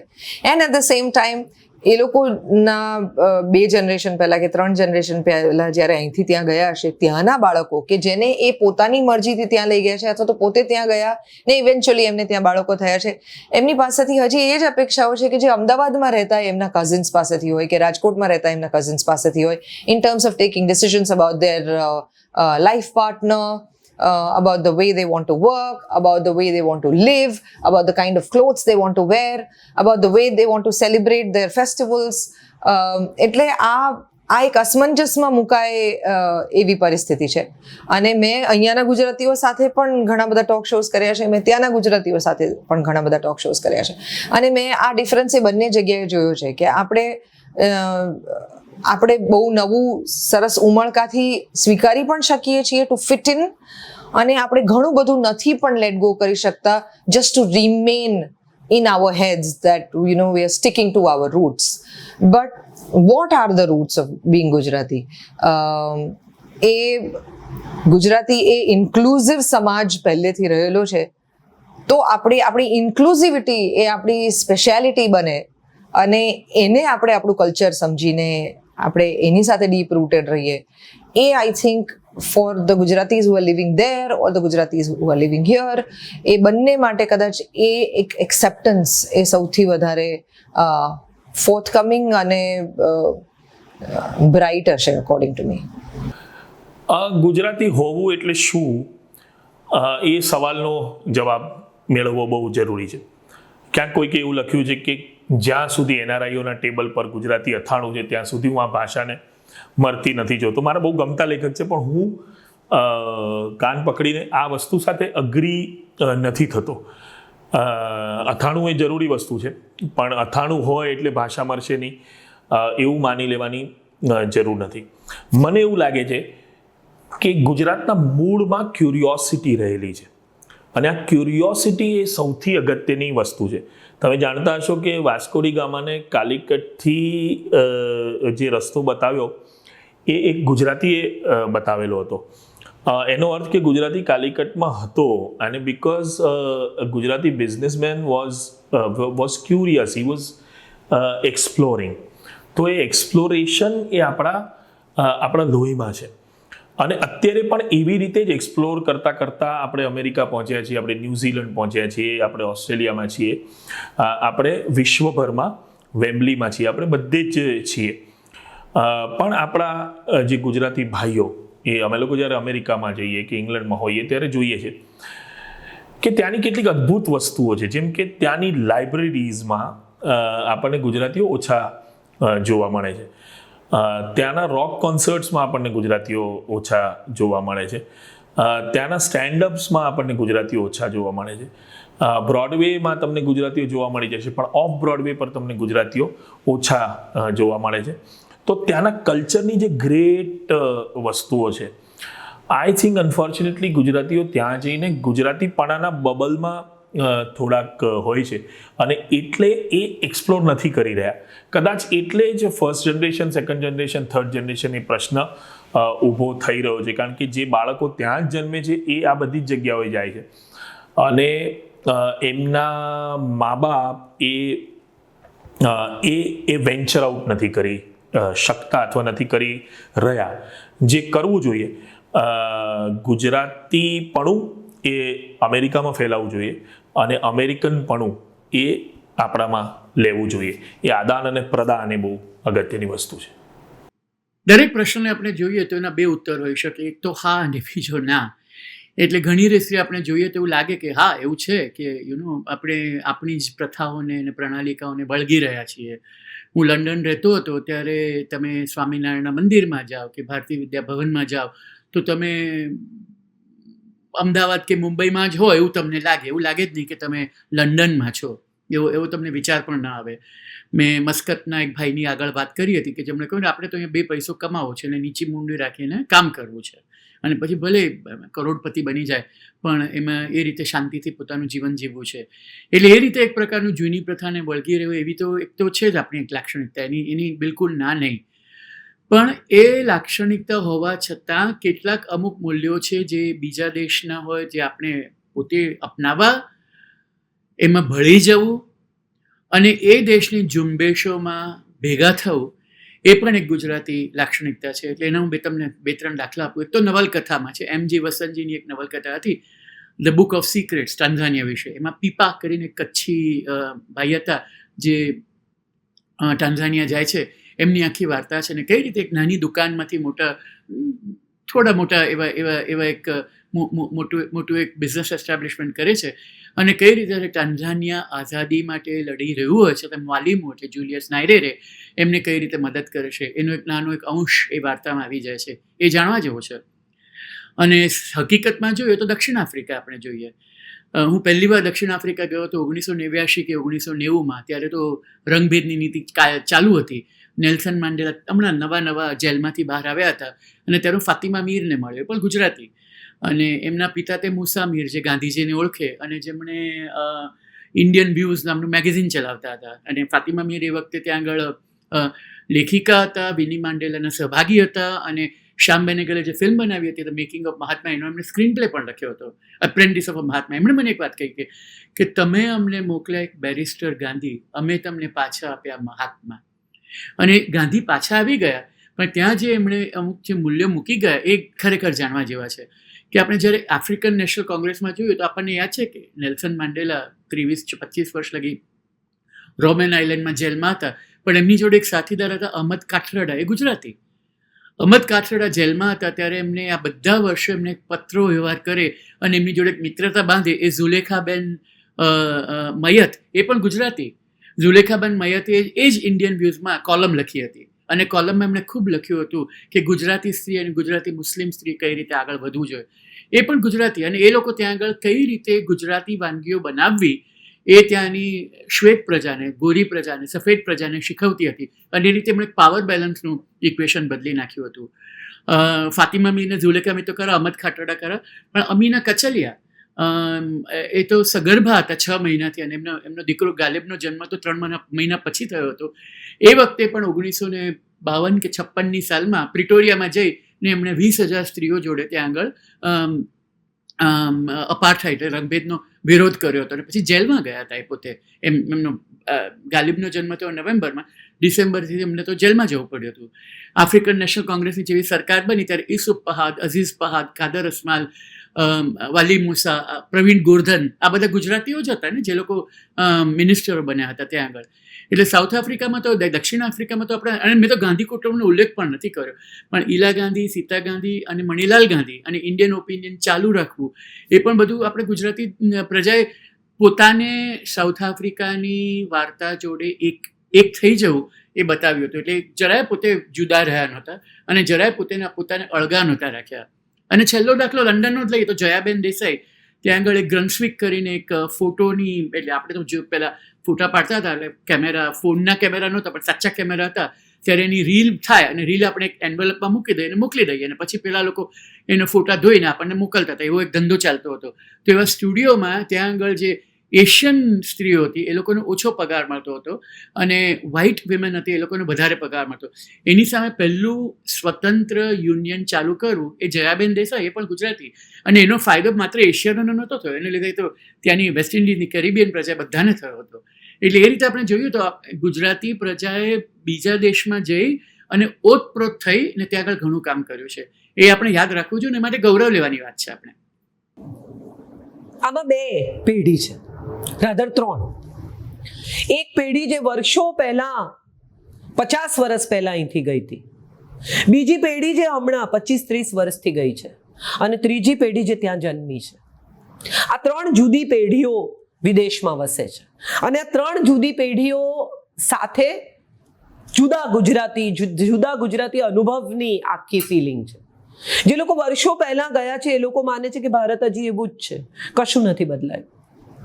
મધ્યમાં જે પેઢી છે, આપણે આ કલ આજે કલની વાત કરીએ છીએ માટે મારે આ કહેવું પડે કે મધ્યમાં જે પેઢી છે જે હમણાં ગઈ છે 25 વર્ષ પહેલા, લગભગ દર વર્ષે ગુજરાત આવે છે. સો એમને ખબર છે કે ગુજરાત કેટલું બદલાયું છે, કેટલા મોલ થયા છે, કેટલા બેન્ક્વેટ છે, કેટલી દુનિયા બદલાઈ છે, કેવા પાર્ટી હોલ છે. એ એમના સંતાનના લગ્ન કરવા અહીંયા આવ્યા છે, એમણે સગવડો જોઈ છે. અને ત્રીજી પેઢી જે ત્યાં જ જન્મી છે, એને માટે અમેરિકા એનો દેશ છે, એને માટે ઇંગ્લેન્ડ એનો દેશ છે, એને માટે ફ્રાન્સ એનો દેશ છે. એ લોકો ફ્રેન્ચ ભણ્યા છે, સો એમને માટે ગુજરાતી ફોરેન લેંગ્વેજ છે. એમને માટે ગુજરાતી, જો અંગ્રેજી, અમેરિકન અંગ્રેજીમાં ભણ્યા હોય તો એમને માટે ગુજરાતી ફોરેન લેંગ્વેજ છે. સો વોટ હેપન્સ ઇઝ કે જે બહુ જ વર્ષો પહેલા ગયા છે, હા, એ જડતાથી જોડાયેલા છે. એ લોકો હજી એમ માને છે કે આપણી સંસ્કૃતિ બચાવો, રવિવારે મંદિરમાં જાઓ, છોકરાઓને લઈ જાઓ, આમ કરો, ગુજરાતી કપડાં પહેરો, ટ્રેડિશનલ વેર કરો, ગરબા કરો. પણ ત્રીજી પેઢી જે ત્યાં જ જન્મી છે ને, એને આવી જડતા નથી. એ ગ્લોબલ છે, ગ્લોબલી વિચારે છે, એના હોરાઇઝન ખુલી ગયા છે, એને દુનિયા જોઈ છે. એમને માટે એમના 4x6 સ્ક્રીન પર દુનિયા ઉપલબ્ધ છે. એમને માટે એમના આઈપેડ પર આખું વિશ્વ ઉપલબ્ધ છે. એમને માટે એમનું લેપટોપ એ જગતભર સાથે કનેક્શન રાખવાનું એક સાવ નાનકડું સાધન છે. So for them, no, there is no જડતા, there is no rigidity, there is nothing. પણ હા, જે ત્રીજી પેઢી છે એ જડતામાં છે અને વચ્ચેની પેઢી, પેલી ત્રીજી પેઢી અને આ પેઢીની વચ્ચે ભીંસાય છે. એમને મોડર્ન થવું પડે છે બાળકો માટે, એમને જૂનવાણી રહેવું પડે છે માતા પિતા માટે. એટલે જે લોકો 50-55ના છે અને વિદેશમાં સ્થાયી થયેલા છે, એ ભીંસાય છે આ બેની વચ્ચે. પણ હું એવું માનું છું કે બદલાતા સમય સાથે બધું જ બદલાશે. આપણે નહીં હોઈએ એટલે મને લાગે છે કે આ આપણે નહીં હોઈએ ત્યારના ગુજરાતની વાત કરીએ તો નવી પેઢીને ગુજરાતી જડતા અથવા અંધશ્રદ્ધા અથવા રિચ્યુઅલ્સ અથવા એ લોકો પ્રપોઝ કરે છે તો ક્યાંક જઈને અમેરિકન પ્રકારની પદ્ધતિમાં પ્રપોઝ કરે છે. એ લોકોના લગ્નો પણ ત્યાં જે રીતે થાય છે જુદી રીતે થાય છે. એ લોકો હવે ભારત આવીને છોકરી પસંદ કરવાને બદલે અમેરિકામાં ઉછરેલી ગુજરાતી છોકરી પસંદ કરે છે, કારણ કે એમને સમજાય છે કે અહીંયા ઉછરી હશે તો એની પાસે એની માનસિકતા હશે. સો હું માનું છું બહુ, અને એ બે અમેરિકામાં જન્મેલા, અમેરિકામાં ઉછરેલા લોકો જ્યારે લગ્ન કરશે ત્યારે એમનું સંતાન સાવ અમેરિકન હશે એવું આપણે સ્વીકારી લેવું પડે એટ સર્ટન લેવલ. કલ ખેલ મેં હમ હો ન હો, ગર્દિશ મેં તારે રહેંગે સદા. એટલે આપણે આ રડતા જ રહીશું કે ગુજરાતીનું આમ ને ગુજરાતીનું તેમ, પણ મને લાગે છે હવે હોરાઇઝન્સ ખોલવા જોઈએ. Let's think little global, little different and little new. આપણે જો બધામાં નવી ફ્લેવર ટ્રાય કરતા હોઈએ તો ગુજરાતીને પણ નવી ફ્લેવર સાથે જોઈએ.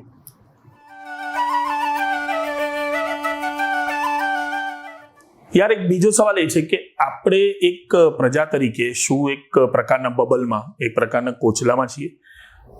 કારણ કે એવું પણ જોવા મળ્યું છે, ગુજરાતીઓ બધે જ છે, પણ એવું જોવા મળે છે કે આપણે જ્યાં હોઈએ છીએ ત્યાંની અસર આપણી પર હોય છે.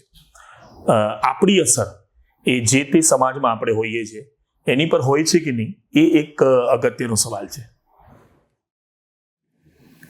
આ પ્રશ્ન બહુ પેચીદો છે અને થોડો ઊંડો પણ છે, કારણ કે સંસ્કૃતિનો પ્રભાવ કેવી રીતે ઊભો કરવો, શું પ્રભાવ ઊભો થઈ શકે?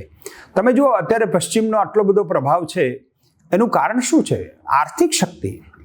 મને ઘણી વખત એ બધા પ્રશ્નો પૂછે કે ભાઈ ભારતમાં આટલી બધી બુદ્ધિ શક્તિ છે તો આપણે ત્યાં કેમ ઇન્ટેલ નથી, આપણે ત્યાં કેમ ગૂગલ નથી, આપણે ત્યાં કેમ માઇક્રોસોફ્ટ નથી?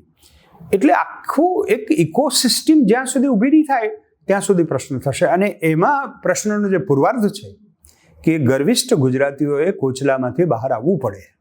ગુજરાતીઓએ પોતાની ઓળખ ઊભી કરવા માટે, પોતાની શક્તિ બતાવવા માટે, પોતાની પ્રતિભાનો વિકાસ કરવા માટે એક કોચલામાંથી બહાર આવવું પડે.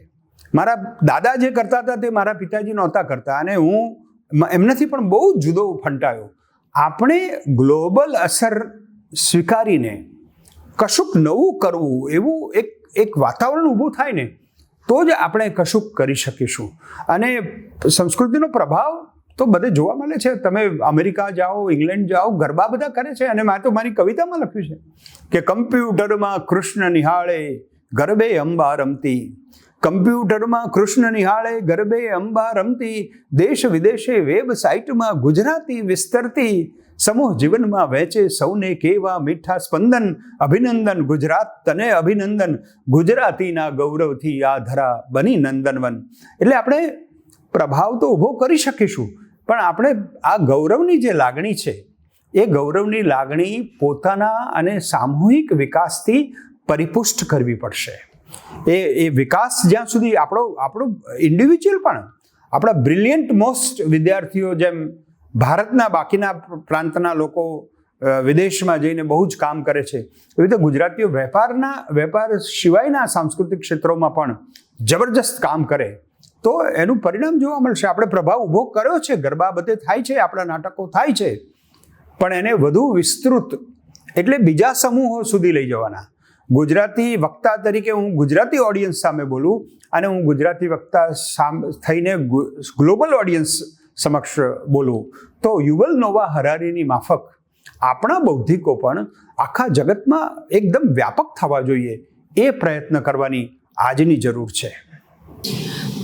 એ ગર્વિષ્ઠ નથી કદાચ, એટલા માટે આ પ્રભાવ દેખાતો નથી. એ જે ગર્વ તમને હોવું જોઈએ ગુજરાતી હોવાનું, આપણે આપણી ગુજરાતી પ્રજા તરીકેની જેટલી પણ જવાબદારીઓ હોય, આપણી પોતાની ભાષા, આપણું પોતાનું સાહિત્ય, આપણા પોતાના ખાનપાન, આપણો પોતાનો પહેરવેશ, આપણા પોતાના ગીતો,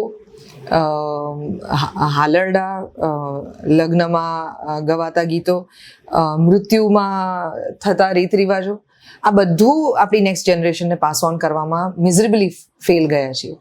અને એટલે જ કદાચ આપણે જ્યારે બીજે ક્યાંક જઈએ છીએ ત્યાં આપણે એટલા પાંગળા એટલા માટે છીએ કારણ કે આપણી પાસે આપણું પોતાનું પ્રેઝન્ટ કરવા માટે હાથ વગું છે જ નહીં. અને જ્યારે આપણી પાસે કંઈ હાથ વગું નથી ત્યારે તમે બોરો કરવા સિવાય બીજું શું કરી શકો? એટલે કદાચ એ જ લિમિટેશન છે. આજે હું વિચારતી હતી કેટલા બધા મૃત્યુ થયા પેન્ડેમિકની અંદર, કેટલા બધા કુટુંબોની અંદર. મારી જનરેશનના કેટલા લોકોને ખબર હશે કે આપણા અંતિમ રીત રિવાજો શું હોય છે? જેમાં કોઈ વ્યક્તિ મૃત્યુ પામે, તમારું વાલી સ્વજન વ્યક્તિ મૃત્યુ પામે, તો એમાં ધર્મની દ્રષ્ટિએ કે રીત રિવાજોની દ્રષ્ટિએ શું શું કરવાનું હોય. ધારો કે કોઈ પણ વડીલો ના હોય તો મારી જનરેશનના લોકો કેવી રીતે આ કામ પૂરું પાડી શકે. કદાચ એ ચૂઝ કરી લે કે ના, આપણે આ બધું અસ્થિ ને એવું બધું નથી કરવું, કારણ કે આપણે આ બધામાં નથી માનતા. કદાચ એ ચૂઝ કરી લે, પણ એ બધાની સાથે પણ એક કથાર્સિસ જોડાયેલો છે. એ શ્રદ્ધાઓની સાથે પણ એક ઇમોશનલ તમે કેવી રીતે મૂવ ઓન થઈ શકો એની એક પેટર્ન જોડાયેલી છે. એ બેસણું હોય કે પછી તમારી 11મા 12માની રસમ હોય, આપણે એની અંદર ખવડાવવા પીવડાવવાની વાતમાં અટકી જઈએ છીએ, પણ શેના માટે તમે ખવડાવવા પીવડાવવા માટે લોકોને ભેગા કરો છો કે જેને કારણે થઈને આટલા લોકો ભેગા થાય, તમારી સાથે સાથે લોકો રહે અને ઇમોશનલી ધીરે ધીરે તમે તમારા લોસમાંથી બહાર આવી શકો, થોડું હસી શકો, થોડું સોશિયલાઇઝ કરો. એક કમ્પલ્ઝનની અંદર તમે મુકાવો અને રૂટીનમાં પાછા આવતા જાઓ. આવી અનેક વસ્તુઓ આપણા કલ્ચરમાં હશે કે જે કદાચ ક્યાંક આપણે પોતે એને પિકઅપ કરવાનું છોડી દીધું છે, in the name of modernisation, in the name of revamping ourselves. અને એટલે કદાચ જ્યારે આપણે બીજા કલ્ચરના લોકોને મળીએ છીએ ત્યારે આપણી પાસે ઇનફ એક્સચેન્જ નથી, અને મે બી દેટ્સ વાય વી બોરો. હવે આમાં મારો મત થોડોક જુદો છે. હું એવું માનું છું કે ગુજરાતીઓ છે ને એ ફ્લેક્સિબલ પ્રજા છે વેપારને કારણે, અને જ્યાં જાય ત્યાં એડપ્ટેબિલિટી અપનાવી લે છે, કારણ કે બિઝનેસમાં એ જરૂરી છે કે તમે જે વાતાવરણમાં હોય વાતાવરણ સાથે અનુકૂલન સાધી લો. હવે એ ધંધાની જે માનસિકતા ગુજરાતમાં વર્ષોથી આવી ગઈ, અને ગુજરાત દરિયાકાંઠાવાળું રાજ્ય હોવાને કારણે અલગ અલગ સંસ્કૃતિઓ અને પ્રજાઓ એ ભળતી પણ ગઈ. પોર્ચુગીઝો પણ આવ્યા, પારસીઓ પણ આવ્યા, આરબો પણ આવ્યા, એટલે એ બંનેને કારણે ગુજરાતમાં અન્ય સંસ્કૃતિનો પ્રભાવ આવ્યો. અને ગુજરાતીઓ જ્યાં જ્યાં ગયા ત્યાં મેં તમને વાત કરી એમ કે આપણે બહુ માથાકૂટ નથી કરવાની, પણ આપણે આવ્યા છીએ કંઈક કમાવા માટે, કશુંક સેટલ થવા માટે, સ્થિર થવા માટે, વધારે સારી લાઈફ માટે, એટલે આપણે એમાં એડજસ્ટ થઈ જવાનું છે. એ સાયકોલોજીથી આગળ વધતા ગયા. મુદ્દો એ છે કે ગુજરાતની સંસ્કૃતિનો બહાર કેમ પ્રભાવ નથી પડતો, કારણ કે આપણે ખોખારો ખાઈને કહી નથી શકતા. બહુ સીધી સાદી વાત. તમિલનાડુ રજનીકાંતને સુપરસ્ટાર તરીકે માથે ફેરવે તો એના જો કંઈ ગુજરાતમાં ફરતા થાય ને, જાપાનમાં એની ફિલ્મો છે એમાં પૈસા મળતા થાય, કારણ કે એ ચાહે છે. મને યાદ છે રજનીકાંતના ફોટા ઉપર ભજીયા મૂકેલા હતા, એવું છાપું પણ પેલા એ ખંખેરીને ચેન્નઈની અંદર પાછું લઈ લીધું કે ભાઈ આમ કરીને જાણે ભગવાન હોય. આપણે આપણા સ્ટાર્સને, આપણા આઇકોન્સને, આપણા કલ્ચરની બાબતોને આટલો પ્રેમ કરીએ છીએ, નથી કરતા. વાસ્તવિકતા આ છે. તો આની સામે આપણે કેવી રીતે લડી શકીએ? આ તો તમને જે કીધું એ રિયાલિટી છે કે આપણે જ આપણી વસ્તુઓને, આપણી કેટલી કૃતિઓને આપણે ગુજરાતની સાહિત્ય કૃતિઓને બહાર મોકલી. ગુજરાતના ગરબા છે એ ફેમસ થઈ ગયા, પણ ગુજરાતના આટલા સરસ સિંગર્સ છે. ગુજરાતમાં હિન્દી ફિલ્મોમાં કલ્યાણજી આણંદજીથી હિમેશ રેશમિયા સુધીના કેટલા કમ્પોઝર આવી ગયા ગુજરાતી, અને ગુજરાતી માહોલવાળા ડિરેક્ટરો આવી ગયા. એ લોકો ગુજરાતના કલ્ચરને ફોકસ કરે તો આમ જુઓ તો બહુ એટલું નથી કરી શક્યા જે ઇન્ટરનેશનલ લેવલનું કહેવાય. અને એની સામે ગુજરાતીઓ થોડાક દબાઈને રહે છે. મેં તમને કહ્યું એમ, બહાર જાય ત્યારે આત્મવિશ્વાસ, કોન્ફિડન્સ નથી ક્રિએટ કરતા કે ભાઈ અમારી પાસે પણ છે, અમે પણ બેસ્ટ છીએ. ખુશવંતસિંહે જેવું લખ્યું એ જ લેવલનું ચંદ્રકાંત બક્ષીએ લખ્યું, પણ ખુશવંતસિંહ ગુજરી જાય ત્યારે જે હેડલાઇન આવે એ બક્ષી ગુજરી જાય ત્યારે નથી આવી. એ વાસ્તવિકતા છે. તો આ પરિસ્થિતિઓની વચ્ચે આપણે જીવવાનું છે, પણ હકીકત એ છે કે આપણે ખોખારો ખાઈને કોન્ફિડન્સથી કહીએ તો આપણી પાસે મેઘાણી જેવી ગ્રીમ બ્રધર્સના લેવલની યુનિવર્સિટી લેવલનું કામ કરનાર વ્યક્તિ છે, પણ ગ્રીમ બ્રધર્સના લેવલનું એમનું બ્રાન્ડિંગ કરવું જોઈએ એ આપણને વિચાર નથી આવતો. આ રિયાલિટી છે ગુજરાતની. એટલે એ વિચાર આપણે કરવો જોઈએ. આપણે ખોખારો ખાઈને આપણું ફૂડ, આપણું મ્યુઝિક, આપણું લિટરેચર, એ બધાને પહેલા આપણે રસ લઈએ, આપણે એને બિરદાવીને ઊંચા કરીએ, પછી દુનિયા આપોઆપ એને બિરદાવીને ઊંચા કરશે. કહેવાય છે કે ગુજરાતમાં પારસીઓ આવ્યા અને દૂધમાં સાકરની જેમ ભળી ગયા. આપણે પણ બહારના દેશોમાં ગયા, વેપાર કર્યો, ત્યાં વસ્યા. આજે ત્રીજી ચોથી પેઢી દુનિયાના અનેક દેશોમાં વસી રહી છે, આગળ વધી છે. કેટલાક નોકરી કરવા ગયા, એ પણ વસી ગયા છે, અને ત્યાંના લોકો જેવા થઈ ગયા છીએ. એટલે શું એ લોકો ગુજરાતની સંસ્કૃતિ ભૂલી ગયા છે? કદાચ ના. એ બધા દેશોમાં આપણે જોઈએ તો આપણા મંદિરો છે, આપણા તહેવારો એ લોકો ઉજવે છે, આપણી ભાષા બોલે છે.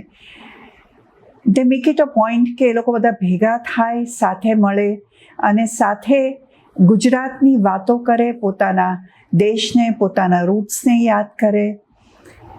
ત્યાં તો આ બધું કામ થઈ રહ્યું છે, પણ આપણે ગુજરાતમાં રહીને ગુજરાતની સંસ્કૃતિ, ગુજરાતના રીત રિવાજો, ગુજરાતના રૂટ્સને એટલું વળગી રહ્યા છીએ, એટલું યાદ કરીએ છીએ, એમાંની સારી બાબતો હજી પણ શું આપણે પકડી રાખી છે અને પકડી રાખવા માગીએ છીએ કે કહેવાય છે કે પશ્ચિમી સંસ્કૃતિનો પ્રવાહ હવે ગુજરાત ઉપર કે આપણા દેશ ઉપર એટલો બધો છે કે બધું જ ભૂલાતું જાય છે. શું એ વાત સાચી છે? મને લાગે છે કે આપણે ગુજરાતીઓએ સાથે મળીને એક વખત આ વાત રીચેક કરવાની જરૂર છે. ગુજરાતીઓ પોતાની સંસ્કૃતિને કેમ વિસ્તારી નથી શકતા, પોતાના કોચલામાંથી કેમ બહાર આવી નથી શકતા? મેં કહ્યું ને કે ગુજરાતી પ્રજા એવી છે કે જે પોતાના ઉપર હસી શકે એટલી નિખાલસ છે, પણ કોઈ બીજો એની ઉપર હસે ત્યારે એ કેટલી સાલસ છે એનું પ્રમાણ પણ આપણે આપોઆપ મેળવી શકીએ. ગામડામાં રહેનારો ગુજરાતી હવે નગરમાં પ્રવેશ કરે છે. જેમ મેં કહ્યું એમ કે ગાંધી યુગ આખો છવાયેલો રહ્યો, એ પછી નગર સંસ્કૃતિ ગુજરાતી સાહિત્ય પર આવી. નિરંજન ભગત તો એમ કહે છે કે હું ક્યાં મારું કે તમારું કામ કરવા આવ્યો છું, હું તો બસ ખાલી ફરવા આવ્યો છું. બહારની ખુલ્લી હવા આવે મને લઈ જવા, આવું કંઈક થાય છે મારી અંદર, મારી ભીતર મને બોલાવે છે, પવન સાથે નીકળવાનું મન થાય છે. તકલીફ ત્યાં થઈ કે આપણે ગામડેથી આવી ગયા, નગરમાં વસવાટ કર્યો, સંતાનો જન્મ્યા અને ઉછેર્યા. હવે ગામડું ફરી યાદ આવે છે અને હવે આપણે ગામડે સેટ થઈ શકીએ એમ નથી સંતાનોને કારણે. એટલે શું કરવું? એટલે પછી પતંજલિ યાદ આવે છે કે ભારતની માટીની પ્રોડક્ટ, સ્વદેશી પ્રોડક્ટ. અને એમ આપણે આપણો ગમ, આપણો ગુસ્સો, આપણી નિરાશા એને જાણે અજાણે સરવાળો કરીને બેલેન્સ કરીએ છીએ. આપણે ગુજરાતીઓ આપણા કોચલામાં જ જીવવા ટેવાયેલા છીએ, પણ માત્ર એવું નથી. સૌથી પહેલા ગુજરાતી સાહિત્યમાં વિશ્વ સાહિત્યના પુષ્કળ અનુવાદો થયા. બીજી ભાષાઓની સરખામણીમાં ગુજરાતી ભાષા સૌથી વધારે વિશ્વ ભાષાને ગ્રહણ કરવામાં, જાણે અજાણે પોતાની મોજ કરવામાં રમમાન રહી. ભાગ્યે જ આવું બીજી ભાષાઓમાં બન્યું. એ ભાષાઓમાં આપણા વિદ્વતજનોએ કામ કર્યું. આપણી સંસ્કૃતિ જ્યારે બીજે આપણે આપીએ છીએ ત્યારે એનો આપણને સંકોચ થાય છે. આ કારણ એવું છે કે જે માત્ર ગુજરાતીઓએ સોલ્વ કરવાનું છે. હું કવિતા લખું છું એવું હું જે દિવસે બેંકના મેનેજરને કહી શકીશ અને બેંકનો મેનેજર એવું સમજી શકશે કે કવિતા લખવામાં પણ આર્થિક ઉપાર્જન થાય છે, આને લોન મળવી જોઈએ, ઘડિયાળના ડંકાની સાક્ષીએ કહું છું, ત્યારે સમજાશે કે આપણે આપણા કોચલામાંથી સાચા અર્થમાં બહાર નીકળ્યા છીએ. અગેન આ એવી બાબત છે જે મેં ઓબ્જેક્ટિવલી એક ગુજરાતી ન હોવાના લાભથી જોઈ છે. અને હું જેટલું સમાજમાં મેં જોયું છે કે જેટલા દેશો હું ફર્યો છું ને જેટલા પ્રકારના લોકોને હું મળ્યો છું, એમાંથી મને ગુજરાતી સૌથી સુપ્રીમ એટલા માટે લાગે છે કારણ કે એમની એક એડેપ્ટેબિલિટી છે. એ લોકો ગુજરાતમાંથી બહાર નીકળીને વિશ્વમાં જ્યારે જશે ત્યારે હાઈ હેલો તો કહેશે જ, સાથે સાથે એમને બે ગુજરાતીના શબ્દો કહેતા શરમ પણ નથી આવતી. તો આઈ ડોન્ટ બિલીવ કે ગુજરાતીઓ આઉટગોઈંગ કે દુનિયા સાથે ભળી જાય એવા નથી. Rather Gujaratis are global citizens. I must tell you, અમેરિકામાં એવા પણ પરિવારો છે જેમનું 5મું જનરેશન અત્યારે અમેરિકામાં છે. એ 5 જનરેશન પહેલાંથી અમેરિકામાં આવ્યા છે અને તે છતાંય એમના ઘરની અંદર તમને ગુજરાતીપણું જોવા મળે અને જ્યારે એ ઘરની બહાર જાય છે ત્યારે they are as much Americans as any other American is. So this speaks a lot about the adaptability of Gujaratis. તો એવું નથી કે એકદમ બંધાઈને રહે છે અને એક ઊંચામાં રહે છે કે એક ખાબોચિયામાં રહે છે. ઇનફેક્ટ ગુજરાતીઓ એવા છે જે ઇન્ડિયાનું જ્યારે તમે એક સિમ્બલાઇઝેશન કહો વિશ્વમાં તો એમાં ગુજરાતી પણ આવે જ છે. કોઈને પૂછો કે ઇન્ડિયન્સ કેવા તો એમાં ગુજરાતી આવશે કે કોઈ પંજાબી આવશે, કારણ કે આપણો એવો પ્રભાવ બહાર રહ્યો છે અને આપણી એવી એડેપ્ટેબિલિટી પ્લસ કોન્ટ્રીબ્યુશન પણ રહ્યું છે. જેટલું એ ગુજરાતી બહાર રહેતો હશે અને ગુજરાતમાં કોન્ટ્રીબ્યુશન આપતો હશે એટલું જ કોન્ટ્રીબ્યુશન એ બહાર પણ આપતો જ હશે. સવાલ ઇન્ટરેસ્ટિંગ છે. બીજાની અસર ગ્રહણ કરવા માટે તમારું પોત બહુ સ્ટ્રોંગ જોઈએ. વિશ્વમાં જ્યાં જાઓ ને ત્યાં તમને ગુજરાતી મળે. પેરિસની સડક પર મને એક જણે રોકીને પૂછેલું, તમે કાજલોઝા વૈદ છો? તો મને લાગે છે કે ગુજરાતી દરેક જગ્યાએ વિસ્તરેલો છે. અને જેમ પારસીએ બાદશાહને દૂધમાં સાકર નાખીને એમ કહ્યું કે અમે તો ગમે ત્યાં સમાઈ જઈશું, એ વાત કદાચ ગુજરાતી સાથે પણ સાચી છે. એ દૂધમાં સાકરની જેમ છે છતાં નથી. એમણે પોતાનું પોત જાળવી રાખ્યું છે. જો સાકર કાઢી લો તો દૂધ મોડું થઈ જાય, પણ કાઢી શકાય નહીં એકવાર નાખ્યા પછી. So I think Gujarati is inevitable everywhere. Gujaratis are business people, Gujaratis are politicians now everywhere. And I think Gujaratis are doing very well for themselves. But બીજાની અસર ગ્રહણ કરીને એ ભળી જાય છે, એ એક રસ થઈ જાય છે. અને શા માટે? તમે દેશ તેવો વેશ. Live like a Roman when you are in Rome. સો તમે જે દેશમાં વસતા હો એ દેશનું સન્માન કરવું, એની પરંપરાનું સન્માન કરવું એ મોટી વાત છે. મને નથી લાગતું કે એમાં કંઈ ખોટું છે. જે દેશ તમારી કર્મભૂમિ હોય, જે દેશ તમને રોજી આપતો હોય, જે દેશ તમને આવકાર આપતો હોય, સન્માન આપતો હોય, એ દેશમાં ભળી જવામાં અથવા એના જેવા થઈ જવામાં કંઈ ખોટું નથી. સો ગુજરાતી જ્યાં જાય છે ત્યાં પોતાનું ગુજરાતીપણું લઈને ઝંડો લહેરાવે એવી અપેક્ષા જ મને તો નથી. બીજું એવું છે કે જે લોકો વિદેશ ગયા છે એની એક પેઢી હજી ગુજરાતીપણાને જાળવી શકી છે, પણ એના પછીની પેઢી તો જન્મી છે જ એ દેશમાં. એટલે અમેરિકામાં જન્મેલા કે યુરોપમાં જન્મેલા કે લંડનમાં જન્મેલા બાળકો યુકેના, અમેરિકાના નાગરિક છે. એમને માટે એમનો ધ્વજ એ અમેરિકન કે યુકેનો ધ્વજ છે. એમને માટે નેશનલ એન્થમ એ એમના દેશનું નેશનલ એન્થમ છે. એમના માતા પિતા માટે વતન છે, એમને માટે નથી. એમને માટે એ એમના માતા પિતાનું વતન છે. So when you are born somewhere, you raise somewhere. I don't think you look at India in a different way.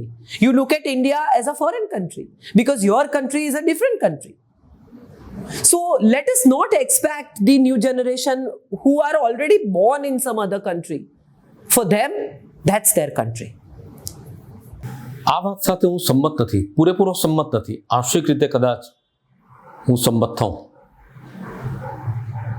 વસ્તુતઃ ગુજરાતીઓ એ વિશ્વની સૌથી લચીલી પ્રજા છે, ફ્લેક્સિબલ લોકો છે. વિદેશની ધરતી ઉપર જઈને પગ મૂક્યા પછી સૌથી ઝડપથી અને સૌથી પહેલાં પોતાનો પહેરવેશ છોડી અને જીન્સ અને ટી શર્ટ અપનાવતી બહેનો એ આપણી ગુજરાતણો છે. અને આ વસ્તુ એ આપણી લાચારી કે મજબૂરી નથી, આપણું લચીલાપણું છે. બી એ રોમન વાઇલ ઇન રોમ. જેવો દેશ તેવો વેશ, એમાં માનતા આપણે ગુજરાતીઓ છીએ. ખરેખર જો તમે મને પૂછો તો ગર્વિષ્ઠ પ્રજા અથવા તો પોતાના કોચલામાંથી બહાર ન નીકળતા લોકો હોય તો એમાં હું બંગાળીઓને અને થોડે ઘણે અંશે મહારાષ્ટ્રીયનોને મૂકીશ. ગુજરાતીઓ તો બે ગુજરાતીઓ સાથે ઊભા હોય અને જો ત્રીજો કોઈ પરપ્રાંતીય કે પરપ્રાંતીય માણસ આવીને ઊભો રહે તો આ બે ગુજરાતીઓ માતૃભાષા છોડી અને રાષ્ટ્રભાષામાં અથવા તો અંગ્રેજીમાં વાત કરવા મળશે. આ આપણી ફ્લેક્સિબિલિટી છે. આપણે કોચલામાં પૂરાય નથી, કોચલા તોડીને બહાર આવવા માટે તલપાપડ હોઈએ છીએ. તમને એક સરસ દાખલો આપું. હું જ્યારે અમેરિકા ગયો હતો તો આપણા એક ગુજરાતી મિત્રના ઘરે ગયો હું, તો ત્યાં એને ડ્રોઈંગ રૂમમાં સરસ મજાનો આલ્કોહોલનો બાર બનાવ્યો હતો અને એ બારની ઉપર ભગવાનની છબી મૂકી હતી. તમે જોયું કે એ શરાબ પીશે કારણ કે ત્યાં સોશિયલ ડ્રિંક છે. ત્યાં એના ઘરે કોઈ અમેરિકનો કે નિગ્રોઝ આફ્રિકન્સ એના મિત્રો આવે તો એ ચા ઓફર ના કરે, એ ડ્રિંક્સ ઓફર કરે, પણ સાથે સાથે પોતાના ભગવાનને, પોતાની શ્રદ્ધાને છોડી શક્યા નથી. એટલે બાહ્ય ફેરફારો અપનાવી લે છે પણ ભીતરમાં પોતાનું ગુજરાતીપણું જાળવી રાખે છે, તે ગુજરાતી છે. સંમત થવા એવી વાત નથી. જેને તમે કોચનું ગણો છો ને એ વાસ્તવમાં મૂળ સાથેની પ્રીતિ છે. એટલે ગુજરાતીપણું નથી છોડી શકતો. એ જાનું છે ત્યાંની માટી સાથેની એની મોહબ્બત તો રહેવાની જ, દેશમાં હોય કે વિદેશમાં હોય. એટલે એવું કંઈ કહેવું કે આ આપણું છે ને આ એમનું છે એવી કોઈ મારા મનમાં સંકુચિત સમજ નથી. પણ પરદેશમાં જાય છે ગુજરાતીઓ તો પરદેશની રીતે રહે પણ છે ને. દેશ તેવો વેશ એ તો ગુજરાતીને કહેવું જ ના પડે. અને એમાં કોઈ હિંમતનો અભાવ નથી. અનુકૂલન સાધવાની એની જે તૈયારી છે ને એ મહત્ત્વની છે. એ જાણે છે કે હું અહીંયા રહું છું તો અહીંયા મારે ગુજરાતીપણાનું પ્રદર્શન કરવાની મારે જરૂર નથી. આ વાતાવરણમાં જે અનુરૂપ હોય અનુકૂળ હોય એ પ્રમાણે મારે રહેવું જોઈએ. એટલે એ પેલો પ્રાંતવાદનો ઝઘડો લઈને સામાન્ય રીતે ગુજરાતી પરદેશમાં તો નહીં આવે, પણ છતાં પોતાના પર્વો પ્રસંગો ઘરમાં જે કંઈ રીત રિવાજો એની ઉજવણી તો એ કરતો જ હોય છે. અહીંયા હોય છે કે પરદેશમાં. અને એટલું જ નહીં, એમાં એ બીજાને પણ જોડે છે. આપણે સૌ સાક્ષી છીએ કે 31 ડિસેમ્બરની ડાન્સ પાર્ટીમાં ગુજરાતીઓ મસ્તીથી ઝૂમે છે અને આપણી નવરાત્રિમાં પરદેશીઓને ઝુંબાવે પણ છે. જ્યારે ગુજરાતી બહાર જાય છે ભારતથી, ત્યારે એ કદાચ ભારતીય સંસ્કૃતિનું પ્રદર્શન કરી શકે છે. કારણ કે એક તો ભાષાની જ આમાં લિમિટેશન આવી જાય છે. એટલે તમે જ્યારે ગુજરાતી બોલે કેટલા ત્યાં આગળ, પહેલી વાત તો એનો એ જ સવાલ થાય.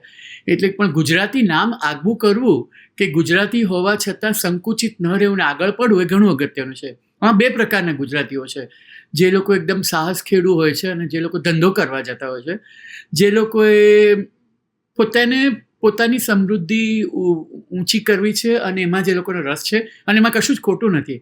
હું મસ્કત ગયો હતો એકવાર, ત્યારે એક ખૂબ તાલેવંત, ખૂબ શ્રીમંત ગુજરાતી કચ્છી ભાઈ હતા, એમને મળ્યો હતો અને એમણે કહ્યું કે આપણે તો નીચી મૂંડી રાખવી, કાયદાનું પાલન કરવું અને 2 પૈસો કમાવો. હવે એમની પાસે તો 20 કરોડ જેટલી ઇન્કમ હતી, તે છતાં એ લોકો એકદમ મોડેસ્ટી સાથે અને વિનમ્ર રીતે આ રીતે એમણે મને વાત કરી હતી.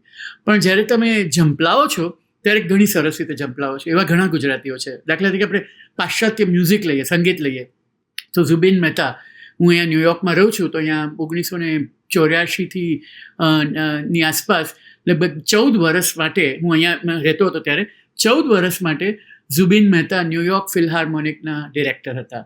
અને ત્યારે બહુ જ ગર્વ થાય. જ્યારે હું એક વખત ગયો હતો ત્યારે ઝુબીન મહેતા પેલા બેટન લઈને ઊભા હતા ને બધા સંગીતકારો એમની સામે હતા અને રવિશંકર સાથે એમનું એક જે સ્પેશિયલ કોમ્પોઝિશન છે 4 રાગમાલાનું એ વગાડ્યું હતું. પછી ફરૂક બલસારા છે, ક્વીન, એ જે ફ્રેડી મર્ક્યુરી તરીકે જાણીતા થયા, એને પણ કેમ ભૂલાય આપણાથી. જગદીશ મિસ્ત્રી, અગેન ગુજરાતી નેમ, જે યહૂદી મેન્યુઇન આગળ વાયોલિન શીખ્યા હતા. આપણે જો શિક્ષણની દ્રષ્ટિએ જોઈએ તો ભીખુ પારેખ, એક સોશિયોલોજિસ્ટ તરીકે, કે જગદીશ ભગવતી, આટલા જાણીતા અર્થશાસ્ત્રી, એ આપણને ખ્યાલ આવે. સિનેમા તો કે દેવ પટેલ છે જ ને, આપણે કેમ એને ભૂલાય આપણાથી. અને લેખકો તો ઘણા જ નીકળ્યા જે લોકો અંગ્રેજીમાં લખે છે પણ એ પોતાનું અનુભવ અને પોતાના અનુભવથી વાર્તાઓ લખે છે, નવલકથાઓ લખે છે. હરદેશર વકીલ છે લંડનમાં, સાઉથ આફ્રિકન ગુજરાતી ફરીદા કરોડિયા છે જે કેનેડામાં લખે છે, બેપ્સી સિધવા છે, પાકિસ્તાનના છે પણ ફારસી છે અને ગુજરાતી છે. એમજી વસંતજી, એને તો કેમ ભૂલાય આપણે, જે ટાન્ઝાનિયાથી આવેલા ને કેનેડામાંથી આટલી સરસ નવલકથાઓ એમણે લખી છે. સુકેતુ મહેતા, મુંબઈ માટેની સૌથી સરસ બુક જે આપણે કહીએ મેક્સિમમ સિટી, એમને જ લખેલી હતી, એ પણ છે. અને કવિઓમાં આપણે જોઈએ તો સલીમ પીરાદીના છે, અમિત મજુમદાર છે જેમણે હમણાં જ નવું ગીતાનો અનુવાદ કર્યો છે. સુજાતા ભટ્ટ, બ્રુનિઝમ ને એ બધી કવિતાઓ એમણે લખી છે. અમિતા મોદી બહુ વર્ષો પહેલાં લખતા હતા.